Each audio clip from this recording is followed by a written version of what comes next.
Hello there, and welcome to Just About Earth, where quiet curiosity meets the deep end of science, and wonder is allowed to take its time. Tonight, we're not going to talk about how the universe began, or where it's heading. Instead, we're going to look under our own feet, and ask something a little unsettling, something simple, but not easy. What if we're not the first? Not the first thinkers, builders, explorers? What if long before pyramids and satellites and bedtime science channels, another civilization lived here on Earth, rose to something complex, and then vanished? I don't mean mythical lost continents or alien tourists. I mean an actual civilization, something homegrown, biological, intelligent, perhaps in ways we don't fully understand, something that lived and died so long ago, the planet may have forgotten it completely. If that sounds like the setup to a science fiction story, well, it sort of is.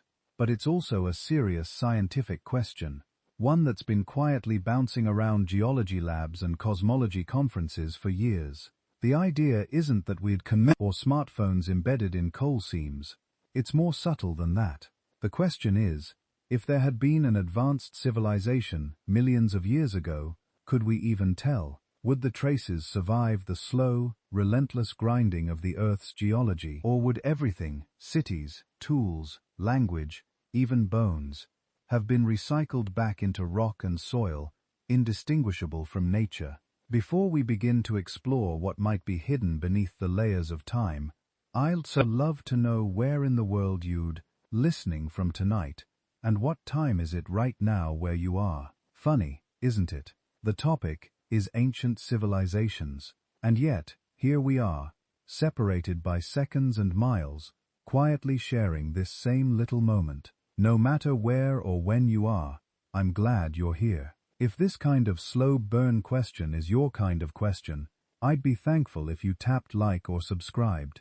It helps this sleepy little signal reach other curious minds. No pressure, of course, just an invitation like the faint trail of footprints that might, if we look closely, lead somewhere unexpected. So, settle in, maybe lie back if you can, and let your thoughts slow down to the pace of plate tectonics. We're going to take a long look backward, not through human history, but through the crust and silence and heat of deep time itself. Because before we can ask whether someone came before us, we have to understand just how much time we're teething to the chain, and how good this planet is at wiping the slate clean. When we talk about ancient history, we usually mean a few thousand years. The pharaohs of Egypt, the builders of Stonehenge, the earliest known scripts etched into clay tablets. Even when we reach back to the dawn of human civilization, we're still only going back about 10 or 12,000 years.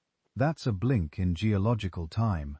It's closer to now than to almost anything else that's ever happened on this planet.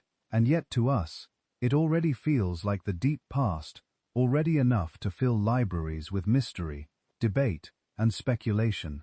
But the Earth is old, staggeringly old, not just millions of years old, billions, about 4.5 billion years, give or take a few hundred million. For the vast majority of that time, there were no humans.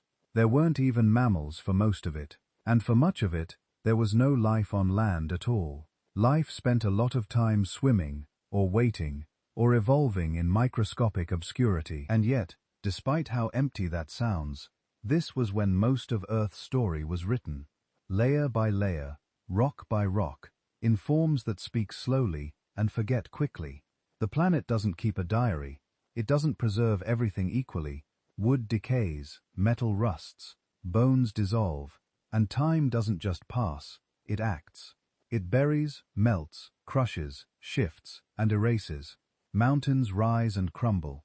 Oceans open and close. Entire continents drift, collide, and break apart. Every few 100 million years, the face of the world changes completely. And when you look at it this way, it's not that evidence gets lost. It's that surviving anything at all for more than a few million years is already an extraordinary event. So let's imagine, just as a thought experiment, what if, say, 100 million years ago, long after the age of the dinosaurs began, But long before it ended, an intelligent species evolved. Something upright or not, maybe land-based, maybe aquatic, maybe it didn't build with stone or metal at all. Maybe it never needed to. Maybe it had technology of a kind we wouldn't recognize. Maybe it lived for a while, developed something we might even call culture or society. And then something happened. A shift, a catastrophe, or simply the slow fade of time. It disappeared, and now we arrive millions of years later, asking whether we'd even know if it had been here. Because here's the hard truth. We're not as permanent as we like to think. Our skyscrapers, our highways, our libraries and satellites, none of them are built to survive geological time. Leave a modern city alone for a few centuries, and nature reclaims it. A few thousand years, and it's already hard to see what was once there. But a few million years, erosion, tectonics, subduction, by then, the surface has changed. What was land might now be seafloor. What was mountain might be rubble. And most of our traces gone. This isn't science fiction. It's based on what we know from geology and archaeology. Traces of even recent prehistoric human activity are incredibly rare. Not because humans didn't do anything, but because Earth is an efficient recycler. Consider the fossil record. It's spotty at best, not because life wasn't abundant, but because the conditions for fossilization are very specific. Most organisms that die are never fossilized. They decompose, they get eaten, they dissolve. To become a fossil, you need a rapid burial, mineral replacement, and protection from erosion. And then you need to get lucky enough for that rock to survive, get exposed, and be found. Multiply that challenge by tens of millions of years, and you start to see the scale of the problem. And it's not just bones. Buildings, artifacts, tools, even those made of metal, don't last forever. Most metals corrode.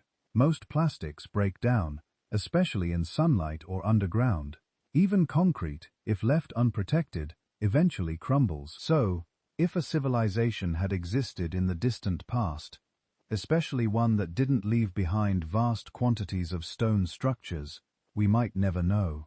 You might be wondering, has anyone ever seriously considered this? And the answer is yes. In 2018, two scientists, Gavin Schmidt and Adam Frank, published a paper exploring this very idea. They weren't proposing that such a civilization actually existed, but they were asking how you'd even detect it if it had. They called it the Silurian hypothesis, named somewhat cheekily after a fictional race of intelligent reptiles from a British sci-fi show. Their real question was more methodological. What kinds of traces would industrial civilization leave in the geologic record after millions of years? And could such traces already be there, misinterpreted as something else? They focused on markers, chemical signatures, anomalies, things like carbon isotope ratios, unusual concentrations of rare elements, synthetic molecules that don't occur naturally. In other words, they were thinking like detectives who can't find a body, a weapon, or a witness, but are hoping the wallpaper might still tell a story. And in doing so, they raised an uncomfortable possibility. Maybe the absence of evidence isn't evidence of absence. Maybe it's not to part, but just how things look when a planet resets the surface every few 100 million years. Because civilizations don't just vanish cleanly, they leave waste. Energy use, agriculture, mining, and manufacturing, all of these leave fingerprints. But fingerprints fade, and if a previous civilization had gone through its own industrial age or something equivalent, would we still see the effects in climate records, sediment cores, or the composition of ancient rocks? Maybe, maybe not. Even now, our own impact on the planet is being written into the geological record.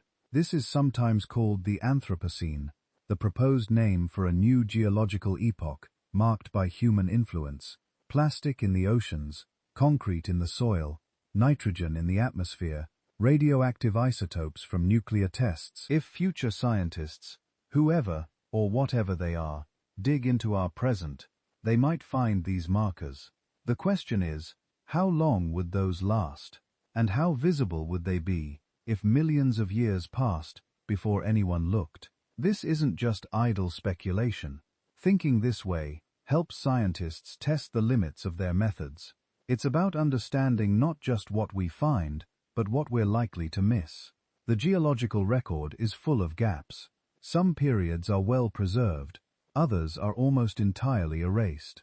Erosion can remove layers of sediment that took millions of years to build. Tectonic activity can fold, fault, and bury entire regions. And then there's the ocean, which covers more than 70% of the planet's surface and hides countless secrets beneath miles of water and sediment. Most of the Earth's surface is geologically young.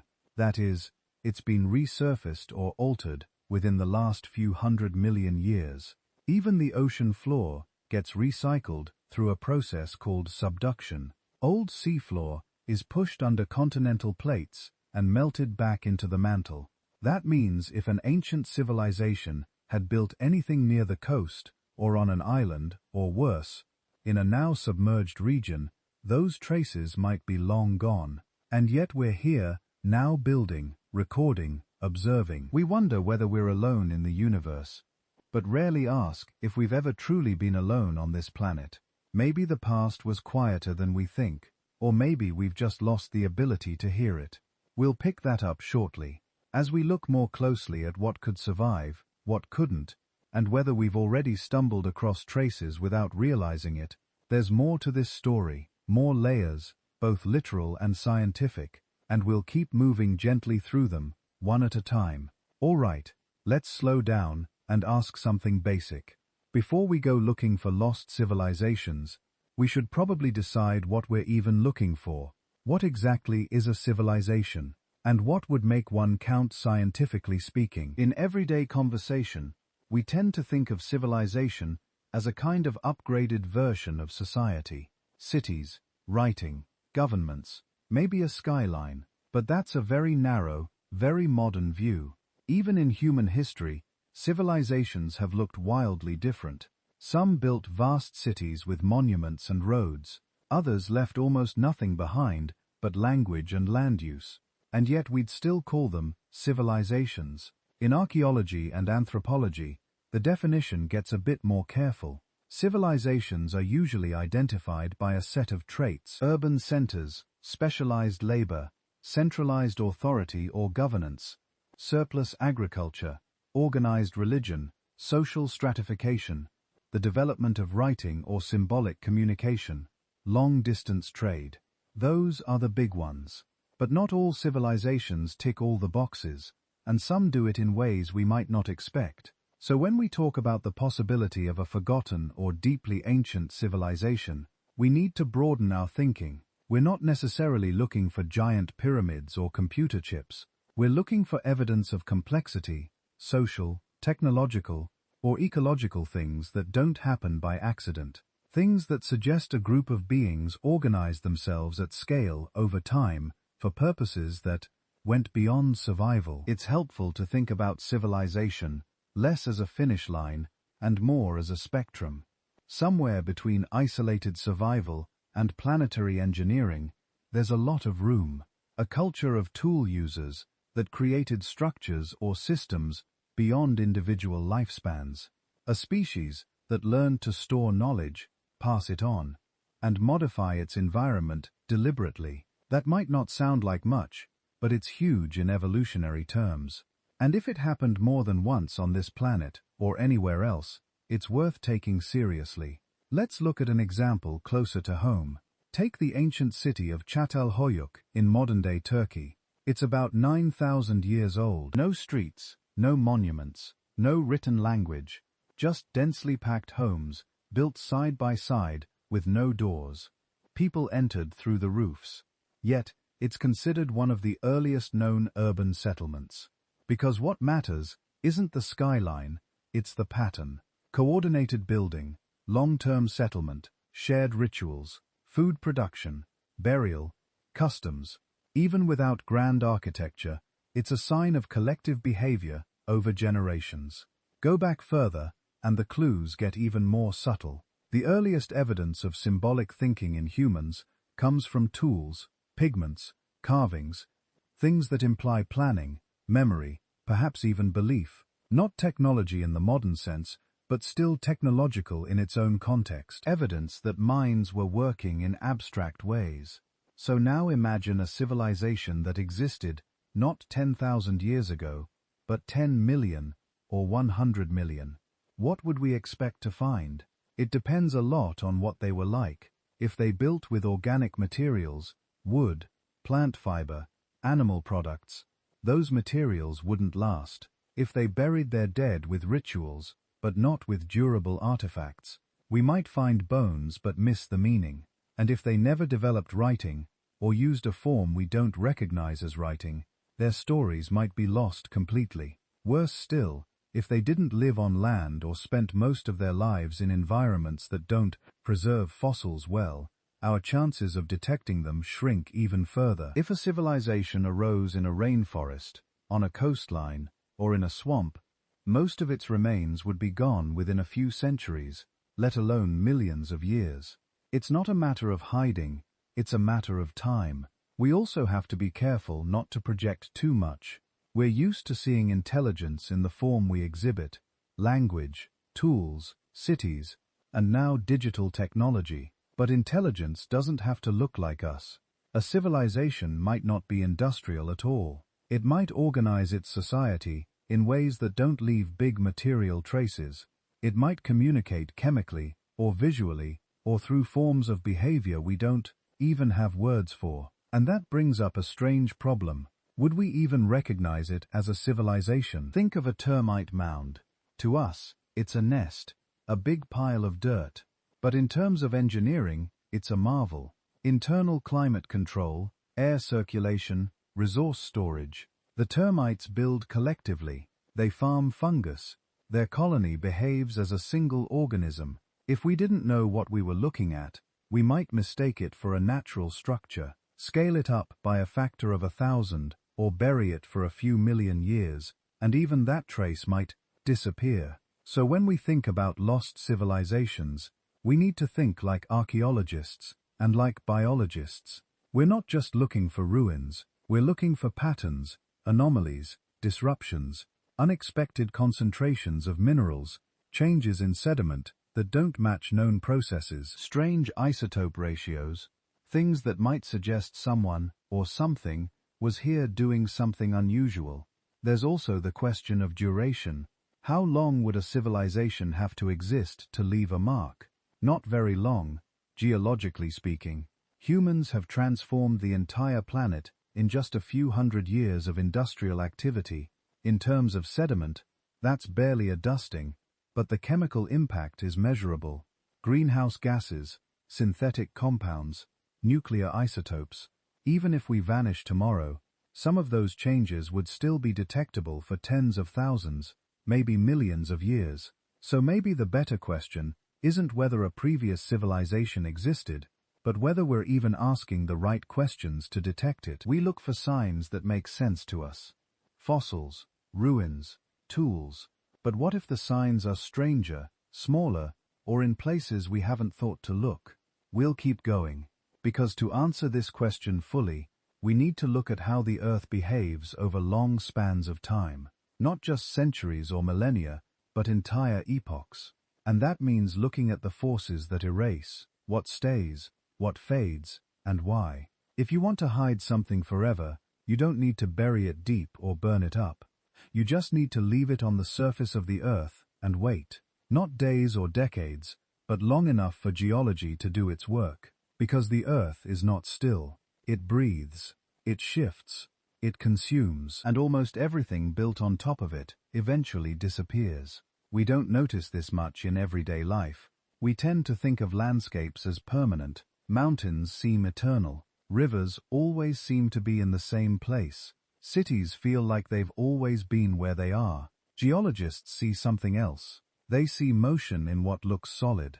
Over enough time, even the hardest rock flows, bends, or breaks. Even the tallest peaks crumble. The surface of the Earth is constantly being reworked. And that means anything resting on that surface is temporary by default. Start with weathering. Rain, wind, frost, heat, all of it slowly chips away at anything exposed. Cliffs erode grain by grain, roots push through concrete, metals oxidize, organic matter rots. It doesn't take long for buildings to become ruins, and then for ruins to become barely distinguishable piles of debris. And if those remains aren't preserved under special conditions, rapid burial, arid climate, deep freeze, they're as good as gone in geological terms. Then there's sedimentation, soil, sand, dust, ash. All of it builds up over time, layer by layer, burying whatever's underneath. Sometimes this helps preserve artifacts or fossils, but it can also crush and distort them. Layers compress into rock, organic materials get broken down or replaced by minerals, and after a few million years, that buried city or skeleton might be a vague imprint in a chunk of limestone, if it's there at all. Tectonic activity is another key player. The Earth's outer shell isn't one solid surface. It's a patchwork of plates that float on a slow-moving sea of molten rock.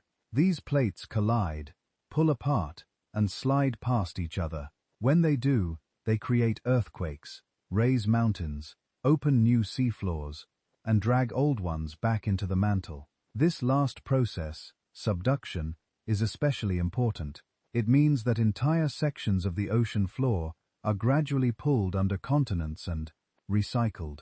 Whatever was on them, sediment, fossils, cities, melts and becomes part of the Earth's interior, not buried, erased.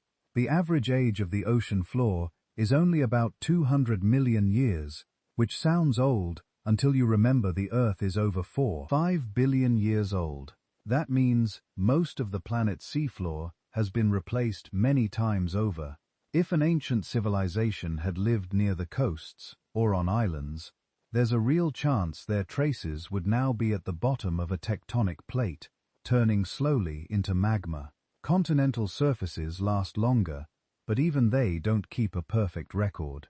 Erosion wears them down, glaciers scrape them clean, volcanic eruptions coat them in ash and lava, forests come and go, deserts migrate, rivers change course. Even massive impact craters can fade over time.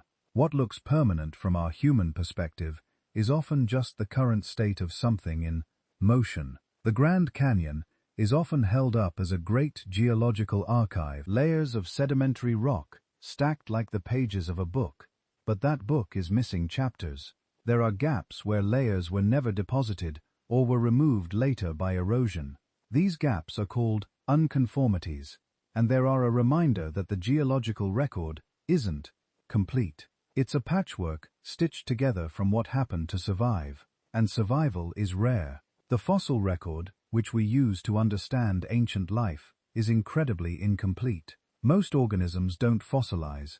Even those that do are only found when erosion or excavation exposes them. It's not that fossils are common and we just haven't looked everywhere. It's that fossils are incredibly rare and most are gone for good. If that's true for bones, literal pieces of living organisms, it's even more true for cultural artifacts, tools, buildings, inscriptions, technology. Even with humans, whose artifacts are only tens of thousands of years old, we often find fragments, a flint knife, a piece of pottery, a post hole in ancient soil. Archaeologists reconstruct entire societies from scraps, because that's usually all that remains. So when we ask whether another civilization could have existed millions of years ago, the burden of proof is enormous. It's not just that we haven't found their ruins, it's that the odds of anything surviving that long are already vanishingly small. And even if something did survive, it would have to be in a place that hasn't been subducted, eroded, buried too deeply, or completely changed. Consider how we look for impact craters. Large asteroid impacts leave scars, craters hundreds of kilometers across. But some of these craters are hard to see, because over time they're eroded, buried, or deformed. Some we only detect through gravity anomalies or subtle changes in rock composition. Now, imagine trying to find something smaller than a crater, a city, a factory, a carved monument. Unless it was preserved in a perfect geological niche, it would be extremely difficult to detect. And preservation alone isn't enough. Someone has to be looking in the right place, at the right time, with the right tools and the right questions. Most paleontological digs aren't looking for signs of intelligence. They're looking for species, bones, ecosystems. They examine sediment layers for traces of life and extinction events, not for signs of roads or buildings. And if an object doesn't look artificial, if it isn't shaped like a tool or clearly manufactured, it might not be recognized for what it is. Even when we do find something unusual, the first assumption isn't civilization, it's natural process. And that's a reasonable bias. Nature is capable of producing very complex structured patterns, crystals, geodesics, erosion features, mineral veins. Without context, it's hard to tell what's natural and what's artificial. A perfect sphere might be a decorative object, or it might be a concretion. Without surrounding evidence, it's just a curiosity. This is part of why the Silurian hypothesis focuses on indirect evidence. Rather than looking for buildings or tools, it asks whether an earlier civilization might have altered the Earth's chemistry or climate in a detectable way. In other words, not what they built, but what impact they had. Even that's hard to trace, because natural events can produce similar changes. A volcanic eruption, a methane release, a mass extinction, all of these leave chemical fingerprints that can look similar to industrial activity. So the challenge isn't just finding evidence, it's interpreting it. And that requires humility, not because the idea is likely, but because ruling it out completely requires more certainty than the planet tends to allow. We think of history as a straight line with a clear beginning and clear end. But the geological record doesn't care about lines. It cares about pressure, heat, erosion, and deposition. It rewrites itself constantly. And that means most of what happened on Earth, most of what was ever built, spoken, thought, or dreamed, is gone. Not hidden, just undone. We're not done, though. If the Earth is good at erasing, then we need to understand what resists that eraser, what can last, not just for centuries, but for millions of years. So, next we'll look at the kinds of evidence that might endure and how we could recognize them. Not fossils, not buildings, but something subtler, something more chemical than architectural, more stubborn than stone. When people hear the word fossil, they often picture a perfectly preserved dinosaur skeleton laid out in a museum, bones arranged just so, like the creature laid down and simply became stone. But real fossils rarely look like that. They're fragmented, partial, compressed. They take luck, very specific environmental conditions, and time. Even under the best circumstances, fossilization is an exception, not the rule. And the story it tells is often incomplete, selective, and quiet on many important details. The fossil record is one of the best tools we have for understanding ancient life. But it doesn't give us a full picture. It's like trying to reconstruct an entire movie from just a few still frames, some torn film, and a few scattered subtitles. For every species we've identified in the fossil record, there are likely dozens or hundreds that have left no trace at all. Some never fossilized, some did, but the remains were destroyed. Others still lie buried in places we haven't explored. So, when we talk about ancient civilizations, especially hypothetical ones, it's important to keep in mind that we're already working with a record full of blind spots. Fossilization depends on a combination of factors: how and where an organism dies, what kind of sediment it's buried in, how fast that sediment accumulates, whether scavengers get to the body, whether the site is geologically stable, and whether erosion or tectonic activity later exposes the fossil without destroying it. That's a lot of conditions. The odds are stacked against preservation from the start. And for most of Earth's history, the places where life thrived, coasts, floodplains, forests, weren't great for fossilization. They were too active, too wet, too exposed.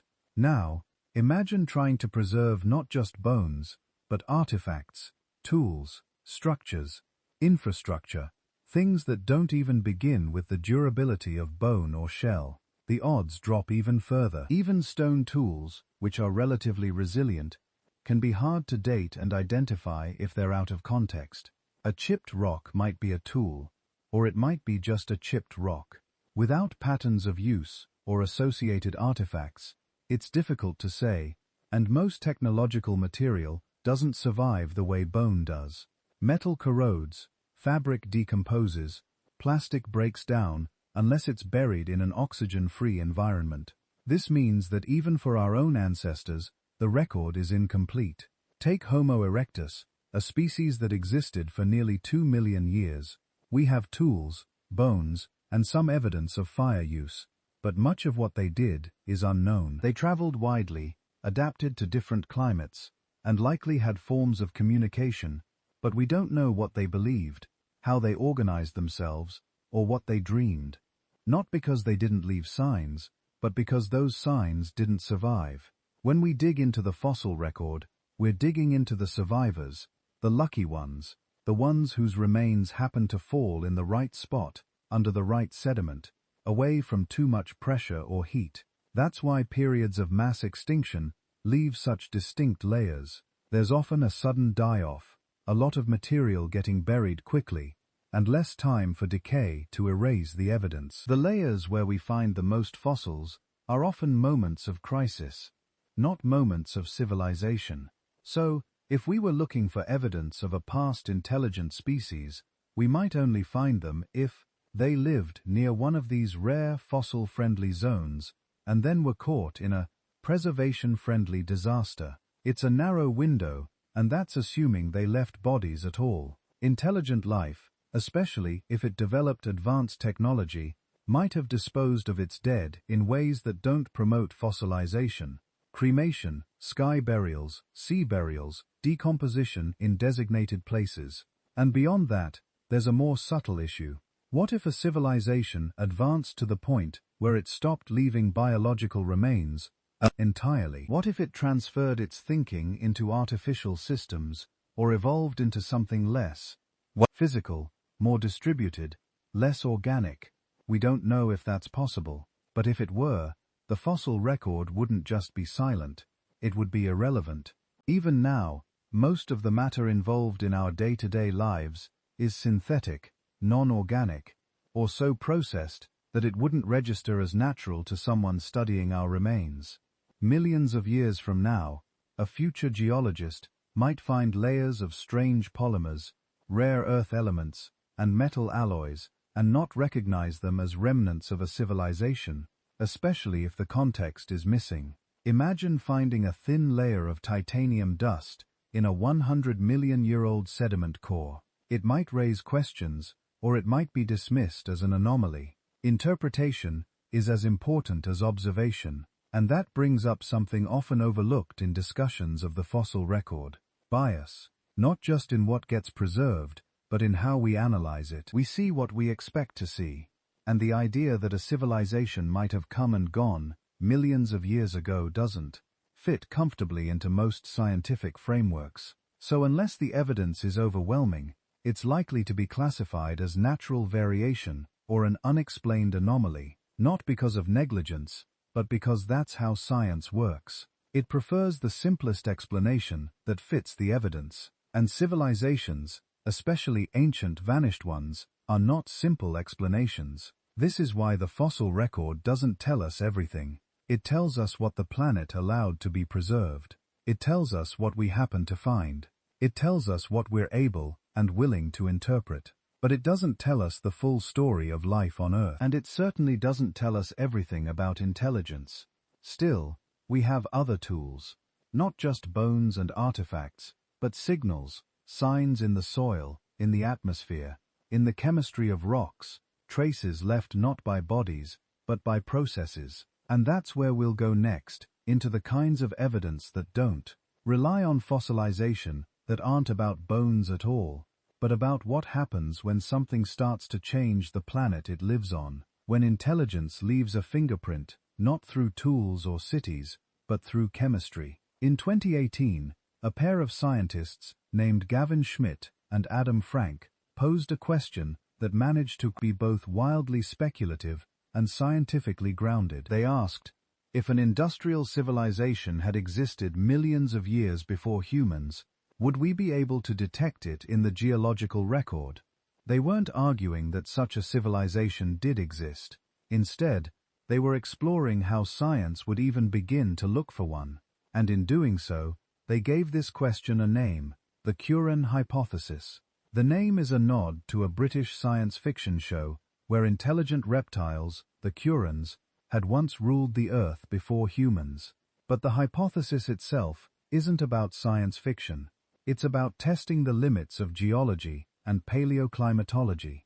It's about asking whether our own impact on the planet is unique, or if it could resemble something much older, hidden deep within the Earth's layers. The premise is simple. If an industrial civilization like ours had developed, say 50 or 100 million years ago, and then vanished, what traces would it leave? And would those traces survive the erosion, burial, and tectonic upheaval that follows over that kind of time span? The scientists began with what we already know, that our own civilization is leaving geological fingerprints. We're changing the composition of the atmosphere. We're altering the chemistry of the oceans. We're depositing synthetic materials like plastics, pesticides, and industrial byproducts into soils and sediments. These are long-lived global changes that are being recorded in the Earth's layers right now. So, the question becomes, what kinds of changes are the most durable? And would they look any different if they were created by an earlier civilization rather than by us? The paper breaks it down into a few major categories of evidence. One is geochemical anomalies, changes in the ratios of stable isotopes such as carbon, oxygen, and nitrogen. For instance, burning fossil fuels changes the balance of carbon isotopes in the atmosphere. This shift gets preserved in sediment layers and ice cores. If something similar happened in the distant past, it might suggest an industrial process, even if the civilization itself is long gone. Another category is synthetic materials. Our modern world produces plastics and chemicals that don't occur naturally. Many of these compounds degrade slowly and could, in theory, survive for millions of years in some form. Tiny particles of plastic, called microlastics, are already turning up in sediments, oceans, and even the air. If we find ancient layers with similar non-natural polymers, we'd have to consider where they came from. There's also the question of fossil fuel use. Industrial civilizations require energy. If a previous one burned carbon-based fuels, that would release not just CO2, but also leave behind coal ash, fly ash, and other distinct byproducts. These could accumulate in layers and might be detectable, just like we can detect layers of volcanic ash from ancient eruptions. Then, there are mass extinctions. Human activity has already accelerated extinction rates across many species. This kind of biological signature, a sharp drop in biodiversity, especially of large animals, can leave a visible mark in the fossil record. If something similar happened in the past, without an obvious natural cause, like an asteroid or volcanic eruption, it might hint at an industrial agent. But here's where things get tricky. Many of these same markers could also be caused by natural processes. For example, the Paleocene-Eocene thermal maximum, about 56 million years ago, saw a rapid rise in global temperatures, ocean acidification, and a major disruption in the carbon cycle. It left behind some of the same geochemical fingerprints we're producing now, yet, as far as we know, no civilization was involved. So, how do you tell the difference between a natural event and one caused by intelligence? That's the hardest part. The Curran hypothesis doesn't claim that we found proof of a past civilization. It asks whether we'd even recognize that proof if it existed. And more importantly, it asks us to think about what traces we ourselves are leaving and how long they'll last. Because even our most enduring markers, plastics, nuclear isotopes, industrial byproducts, aren't guaranteed to survive for tens of millions of years. They might degrade, be buried too deeply, or get erased by subduction and resurfacing. Even if some survive, they might be scattered and hard to interpret without a broader context. This forces a shift in thinking. Instead of looking for traditional ruins, buildings, tools, roads, we need to think like planetary archaeologists. We need to look for subtle indirect clues, chemical shifts, anomalies in sediment layers, disruptions in ecological patterns, and we need to be open to the idea that some of the weird features we already see in the geological record might have alternative explanations. This isn't a call for conspiracy or fringe theory.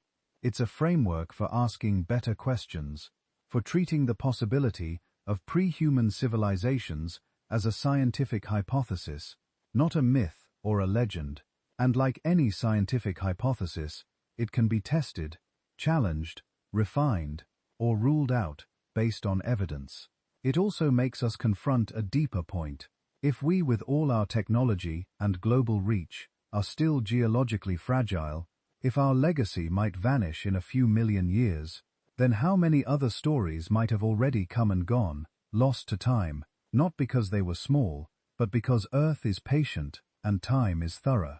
The Silurian hypothesis doesn't tell us that someone came before. It just tells us that if someone did, their traces would be hard to find. And it gives us a starting point to think about what to look for, how to interpret it, and what it would mean, not just for science, but for how we see ourselves in the story of this planet. And so we move forward. If such traces do exist, they won't come to us as statues or scripts. They'll be found in rocks, in chemistry, in thin layers of strange compounds. And the real question becomes, have we already found any of them without realizing what they were? If tomorrow every human being vanished, no warning, no war, no apocalyptic flare, just gone, what would the world look like a year from now? 100 years, a million? It's a grim, but oddly useful thought experiment, one that helps us understand what kind of trace a civilization like ours really leaves behind, and more importantly, how long any of it might stick around. In the first few days, not much would change. Cities would still be lit, cars would remain where they last parked, planes grounded on runways. But very quickly, without human oversight, the systems that support our world would begin to fail. Power plants would shut down, water systems would lose pressure, buildings would start to decay, not because of some catastrophic event, but because nothing is built to run indefinitely without maintenance. After just a few years, nature would start reclaiming our cities. Plants would grow through cracks in pavement, roots would lift sidewalks, seeds blown in by the wind would take hold in abandoned gardens and rooftops. Animals would return, not just rodents and birds, but deer, coyotes, and eventually larger predators in some places. Without us, the line between wild and built would begin to blur quickly. In places like New York or Shanghai, subways would flood within days once the pumps fail. Steel structures would rust, glass would shatter. Within decades, many buildings would collapse under their own weight, especially in wetter climates. Concrete, though seemingly durable, is vulnerable to moisture and temperature changes. Rebar inside corrodes, cracks form, and the structure weakens. Roads would break apart more slowly, but they too would degrade. Vegetation would tear through asphalt. Bridges lacking paint maintenance and structural checks would eventually fall. Satellites in orbit would start to fail as batteries wear down and solar panels degrade. Most would deorbit and burn up within a few centuries, leaving only the most distant, slow, decaying objects floating silently overhead. After about 1,000 years, much of what defines our presence would already be unrecognizable. Steel structures would have collapsed or rusted into heaps. Plastics exposed to sunlight would degrade into fragments. Underground cables and pipes would corrode. The outlines of roads and cities might still be visible from the air, especially in drier regions, but they'd resemble faint scars more than signs of life. 10,000 years on, even those scars would begin to fade. Forests would fully reclaim temperate zones. Deserts would shift, burying cities. Coastlines might change due to erosion or climate effects, already in motion. Whatever is left would depend on location and material. Stone carvings might survive longer, think Mount Rushmore or the pyramids. But most modern infrastructure wouldn't. Go further, 100,000 years, and almost every surface structure would be gone. Only the deepest foundations, the most stable landfills, and certain geological modifications, mines, quarries, altered sediment layers might still be detectable. But even these would be weathered, filled in, or buried, and any meaning they once carried would be long forgotten unless decipherable patterns or chemical residues remained. So then ask, after 1,000,000 years, what would survive? The answer is not much. Maybe a few artifacts in stable, dry environments, sealed caves, deep underground storage, or polar ice. Maybe some synthetic molecules that resist degradation. Maybe layers in lakebeds or ocean sediment that show spikes in carbon, nitrogen, plastic residues, or rare earth metals. These would be the real fossils of civilization, not buildings, but chemical echoes.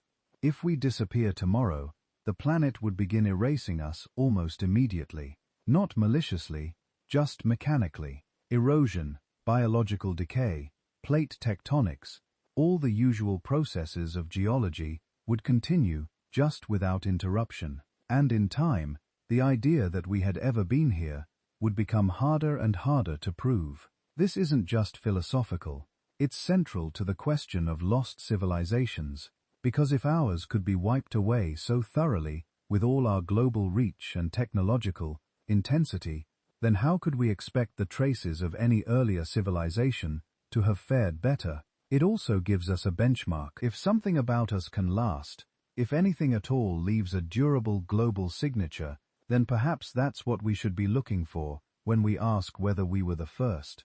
Not monuments, not artifacts, but residue, transformation, chemistry. And there's another layer. Some of our most persistent markers aren't things we built, but things we changed. The carbon we've released into the air, the nitrogen we've added to the soil, the isotopes from nuclear testing, the extinction of species, and redistribution of biomass.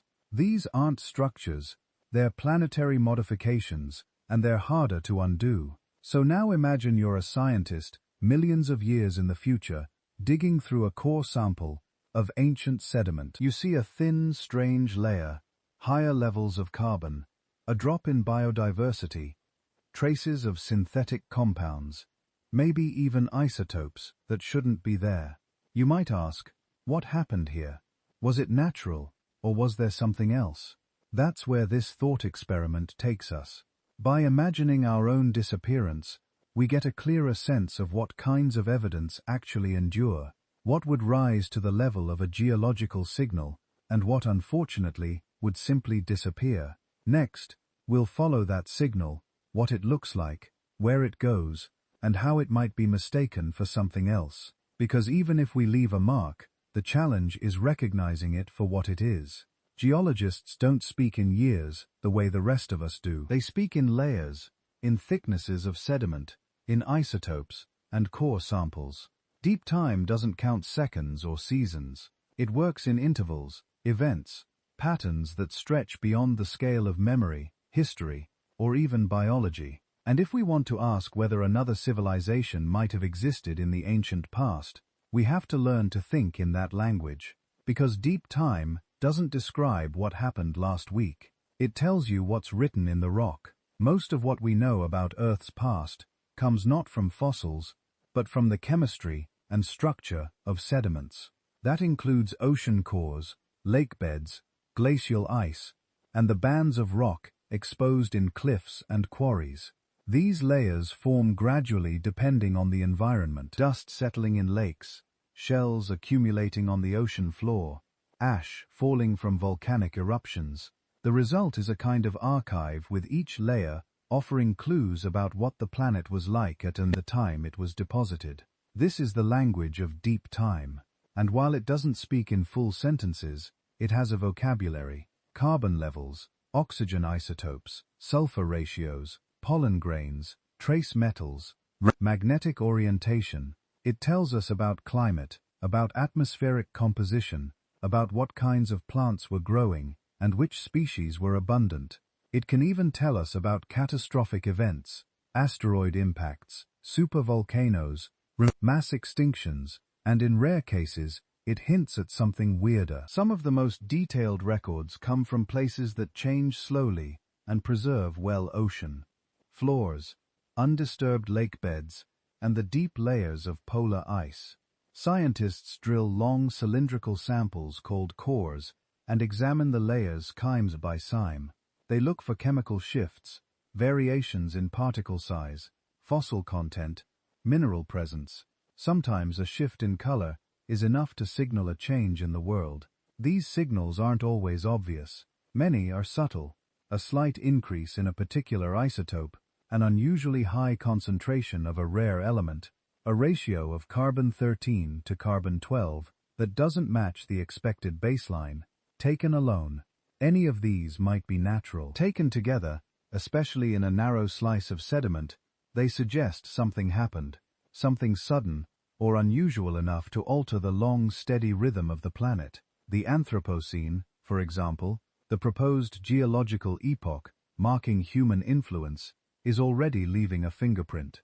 Future geologists, if they look, will likely see a spike in carbon dioxide levels, a drop in biodiversity, traces of synthetic chemicals, and fallout from nuclear testing. This thin line in the Earth's crust will stand out against the background rhythm of prior ages. It's not a full story, but it's a disturbance, a marker, and that's exactly the kind of thing scientists today are trained to notice. So, if an earlier civilization had changed its environment in similar ways, even without leaving fossils or ruins, we might expect to find comparable signals. But interpreting them is another matter, because for every spike in carbon or trace of a rare metal, there are natural explanations too. Volcanoes can release carbon, asteroid impacts can scatter iridium, microbial blooms can leave odd chemical residues. The planet has its own vocabulary of disaster, and it's easy to misread the source of an anomaly if you assume all causes must be natural. This is why context matters. It's not enough to find a chemical signature, it needs to line up with other evidence. A temperature rise that coincides with mass extinction, a strange compound appearing globally, not just locally, a sudden jump in heavy metals alongside fossil fuel indicators. Only by assembling these pieces can we begin to suspect something more than chance or catastrophe. And even then, we're guessing. The deeper into time we look, the fewer tools we have for certainty. Many of the most dramatic geological events occurred hundreds of millions of years ago. Whatever clues they left behind have been stretched, folded, buried, and exposed more than once. Rock is durable, but it's also changeable. Signals get scrambled. Layers disappear. Nothing stays clean. Still, some signals are stubborn. There are isotopes that decay so slowly they act as time markers for millions of years. There are shifts in magnetic orientation that match known cycles in the Earth's magnetic field, giving us a kind of planetary calendar. There are minerals that form only under specific conditions, certain temperatures, pressures, or chemical environments. These are the phrases, the punctuation marks in deep time's language. If a civilization affected the world strongly enough, and in just the right way, those effects might show up here. But the tricky part is recognizing them. Even now, scientists occasionally find unexplained anomalies, spikes, or shifts that don't match known events. Most are eventually attributed to natural causes. Some remain unexplained, sitting quietly in the literature, neither dismissed nor pursued, not because they're unimportant, but because without more context, there's not much else to do. Science needs patterns, not just points. And that might be where the traces of an ancient civilization would sit, hidden in plain sight, misfiled as a natural event. If the signature was brief, or faint, or localized, it might not raise alarms, or it might be attributed to something like a volcanic burst, or a methane release, or a sudden climate fluctuation caused by orbital changes. All of these are known phenomena. All have occurred many times. To say something intelligent did this is a bold claim, one that requires not just unusual data, but a framework to explain why intelligence is the most likely source. Without that, even a correct hypothesis would likely be ignored. That's not a flaw in science. It's part of how science protects itself from wishful thinking. But it does mean that some possibilities, however intriguing, remain unexplored. So the language of deep time is real. It's there in the rock, in the chemistry, in the slow rhythm of sediment and isotope. It tells us what changed, roughly when, and often how, but not always why. That part requires interpretation, inference, sometimes imagination. And it's in that interpretive space that the question of lost civilizations continues to sit. Unproven, unprovable perhaps, but not impossible. Next, we'll explore what signs might still exist. Those stubborn pieces of the puzzle that refuse to fade. Not the grand structures or stories, but the leftovers, the scraps, the accidental fossils of intelligence, if any, exist at all. 'Cause if something came before us, the odds are it didn't intend to leave a monument. It simply lived, and in doing so, may have changed the planet in ways it couldn't have known would one day become questions. Some things vanish quickly, paper, cloth, wood. Others hang around a little longer, glass, metal, concrete. And then there are things that outlast civilizations, not because they were meant to, but because they just happen to resist the forces that usually take everything else apart. When we talk about the potential traces of an ancient unknown civilization, we have to think in those terms, not what was built, but what lasts. And it turns out, the list is short. One of the most persistent markers a civilization can leave isn't architecture or technology, it's chemistry. When we mine metals, synthesize compounds, burn fuels, or alter the composition of the atmosphere, we're changing the planet in ways that can be written into sediments and soils. Those changes are often microscopic, but they're widespread, and when they occur fast or globally, they leave sharp signatures. Future scientists might not know what happened exactly, but they'll know something did. Let's start with synthetic materials. Modern humans produce a staggering variety of substances that don't occur naturally. Plastics, pesticides, industrial chemicals, rare metal alloys. Some of these break down quickly when exposed to sunlight or oxygen. Others are remarkably persistent, especially when buried. Microplastics, for instance, are already turning up in the most remote sediments. Deep ocean floors, polar snow, high-altitude soils. Some studies suggest they could remain intact for tens of thousands, maybe hundreds of thousands of years under the right conditions. But even plastic has its limits. Left near the surface, it degrades. In oxygen-free environments, it might last longer, but it becomes harder to detect. And plastics alone don't prove intelligence. A layer of strange polymers might raise questions, but without context, without evidence of deliberate production, it might just look like an odd natural deposit, especially if everything else has disappeared. Then there's metal. We tend to think of metal as durable, and it is, but only under the right circumstances. Most metals corrode over time. Iron rusts, copper oxidizes. Even stainless steel, which resists corrosion, doesn't hold up forever. Metal artifacts might last a few thousand years if left untouched in a dry environment, but millions of years, unlikely unless they were sealed in a highly stable environment. Say, inside a mountain or deep underground, there's not much chance they'd survive intact. And even then, they'd be hard to distinguish from natural ore unless shaped or patterned in very obvious ways. Radioactive isotopes are a little different. Some are synthetic, created only through nuclear reactions. These include isotopes like plutonium-244 or certain transuranic elements that don't occur naturally in significant quantities. If found in the geological record, outside of known nuclear events, they might suggest technological activity, but most have half-lives short enough that they decay to background levels over millions of years. Still, some isotopes like technetium-99 or iodine-129, persist long enough that traces could tells remain under the right conditions. Fossil fuel combustion is another possible signal. Burning coal or oil releases carbon dioxide with a distinct isotopic signature, specifically a lower ratio of carbon-13 to carbon-12. If this kind of shift appeared suddenly and globally in ancient sediments, it might suggest large-scale combustion. But again, there are natural processes that can cause similar patterns, including volcanic activity and methane releases.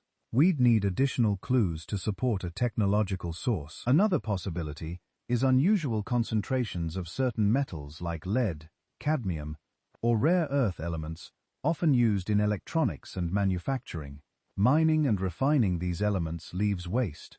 If found in high concentrations in ancient soils or sediments, especially in patterns that suggest processing rather than natural distribution, they could be evidence of industry. But these elements move through ecosystems in complex ways. They bioaccumulate, they leach, they migrate. Isolating a source isn't easy. What about physical structures? Deep, massive earthworks, things like quarries, tunnels, or underground facilities, might survive longer than surface buildings, especially if they altered the local geology. But identifying those after tens of millions of years would be difficult, especially if tectonic forces have shifted or buried the region.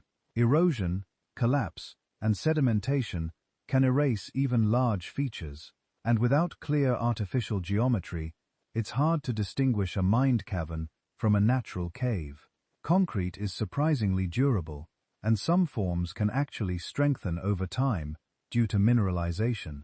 Ancient Roman concrete, for example, has survived for over 2,000 years, often in marine environments. Modern formulations might last longer, but again, exposure matters.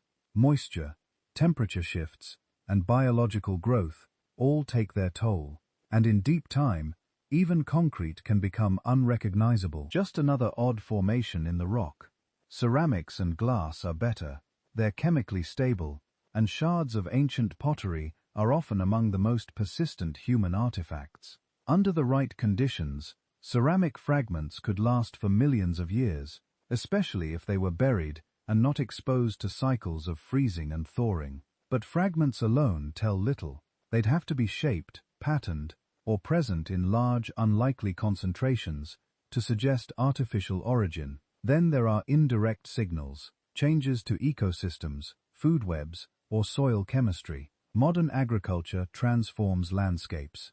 It compacts soil, depletes nutrients, alters erosion patterns.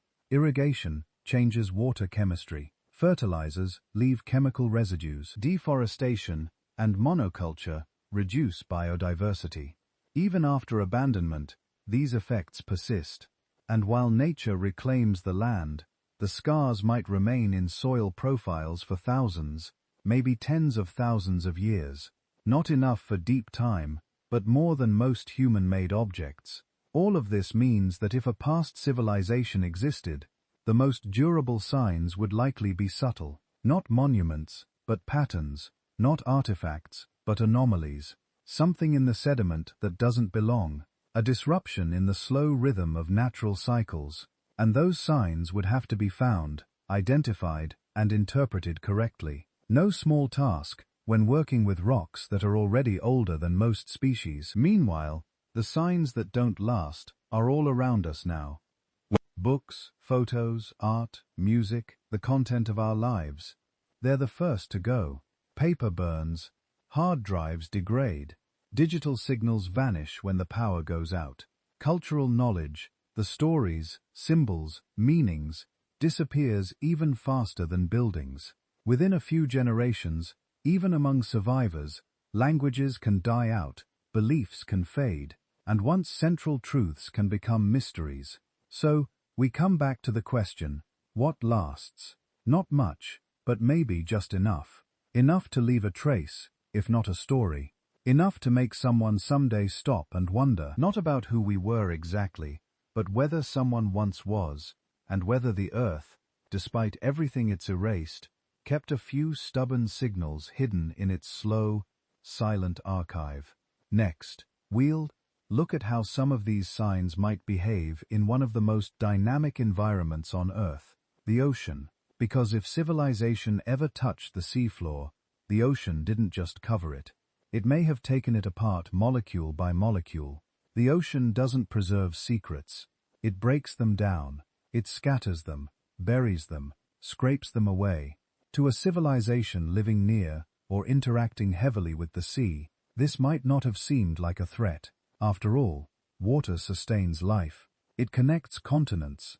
It provides food, transportation, inspiration. But when it comes to preservation, especially over millions of years, the ocean is a relentless editor, erasing nearly everything it touches.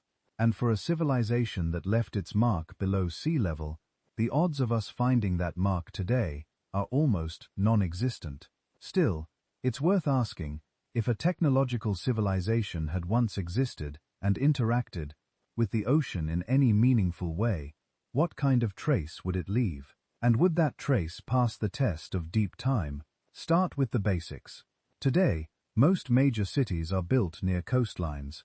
It's practical access to trade, resources, and milder climates. But it also makes them vulnerable. Coastlines shift, storms erode, sea levels rise and fall, and in geological terms, the oceans move dramatically. Over the last 20,000 years alone, sea levels have risen over 100 meters, flooding entire continental shelves. During past ice ages, vast areas of what now underwater were dry land. Rivers ran through them, people lived on them. Now those regions are submerged beneath layers of sediment and salt water, difficult to access and almost impossible to study comprehensively. This makes the search for any ancient civilization that lived along ancient coastlines, ridgelands, inherently difficult. Not because it's implausible that such a civilization might have lived there, but because those are precisely the regions that have been erased, buried, or made inaccessible. Underwater archaeology is challenging at the best of times. Doing it on submerged continental shelves, buried beneath layers of post-glacial sediment, is something else entirely. Let's say some past civilization developed maritime technology, not just boats, but harbors, ports, maybe even coastal infrastructure. What happens to those structures over deep time? Wood decays, ropes rot, stone collapses, metal corrodes quickly in saltwater environments. Unless the structures were buried quickly under silt or sand in a low-oxygen environment, there's little chance they'd survive for more than a few thousand years, let alone millions. And even if they did survive, they'd be nearly impossible to detect without targeted high-resolution scanning. Artificial structures could theoretically leave some geomorphological traces, straight lines, unnatural angles, repeating patterns in the seafloor topography. But nature can produce surprising geometric features as well, and most underwater anomalies, once investigated, turn out to be natural formations. Without context or artifacts, it's difficult to argue otherwise. Now, let's think bigger. What if the civilization wasn't just near the ocean, but used it intensively? Maybe for waste disposal, mining, or energy generation. Could those activities leave a signal? Modern humans, for example, have already left a clear geochemical footprint in the ocean. There are plastic Gs, massive floating garbage zones. There's mercury and lead contamination in deep-sea fish.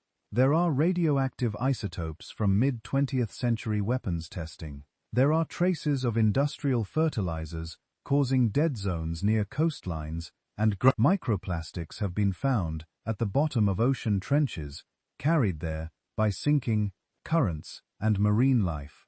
Some of these signals might persist for tens of thousands of years, especially those buried in sediment. If an ancient civilization had introduced synthetic compounds or altered marine chemistry on a large enough scale, those changes might be detectable today, but they'd be subtle. And even if they were found, they'd have to be distinguished from natural processes, hydrothermal vents, volcanic activity, organic matter decomposition, all of which leave their own complex chemical signatures. This is the essence of what you might call the lost tech test. Could the technological activity of a long-vanished civilization survive in a way that's still legible today? And if it did, would we recognize it as artificial, or would we classify it as an unexplained anomaly, or worse, overlook it entirely? Consider synthetic molecules. So, modern plastics and industrial chemicals don't true deal chemikis, taxonon rind of free. Hausgat, a few under certain conditions, could last for hundreds of thousands of years. Buried in anaerobic sediment on the seafloor, fragments or residues might survive. But again, the challenge is scale. One fragment means little, a widespread pattern who means more. And patterns are harder to find than artifacts. They require data from across regions, depths, and timeframes, something that's only just beginning to happen in marine science today. Then there are heavy metals and rare earth elements used in electronics and industrial processes. These elements are mined, concentrated, and often discarded. In theory, unusually high concentrations in sediment layers could point to processing or pollution. But many of these elements occur naturally in volcanic and hydrothermal systems, and distinguishing artificial from natural enrichment isn't always clear-cut. You'd need ratios, context, and a very precise understanding of what the natural background levels were at the time. Even underwater mining leaves ambiguous traces. Modern deep-sea mining has already been proposed for extracting manganese nodules and other valuable resources. If something similar happened in the distant past, the only clues might be altered sediment composition, disturbed layering, or the absence of expected minerals. But how do you detect an absence, and how do you prove it was caused by technology? Energy use is another angle. Any civilization reaching a certain level of complexity is likely to consume significant energy. That leaves waste, heat, emissions, and byproducts. In humans, this includes carbon dioxide, industrial gases, and thermal pollution. In the ocean, it includes increased water temperatures near industrial zones, altered currents, and chemical runoff.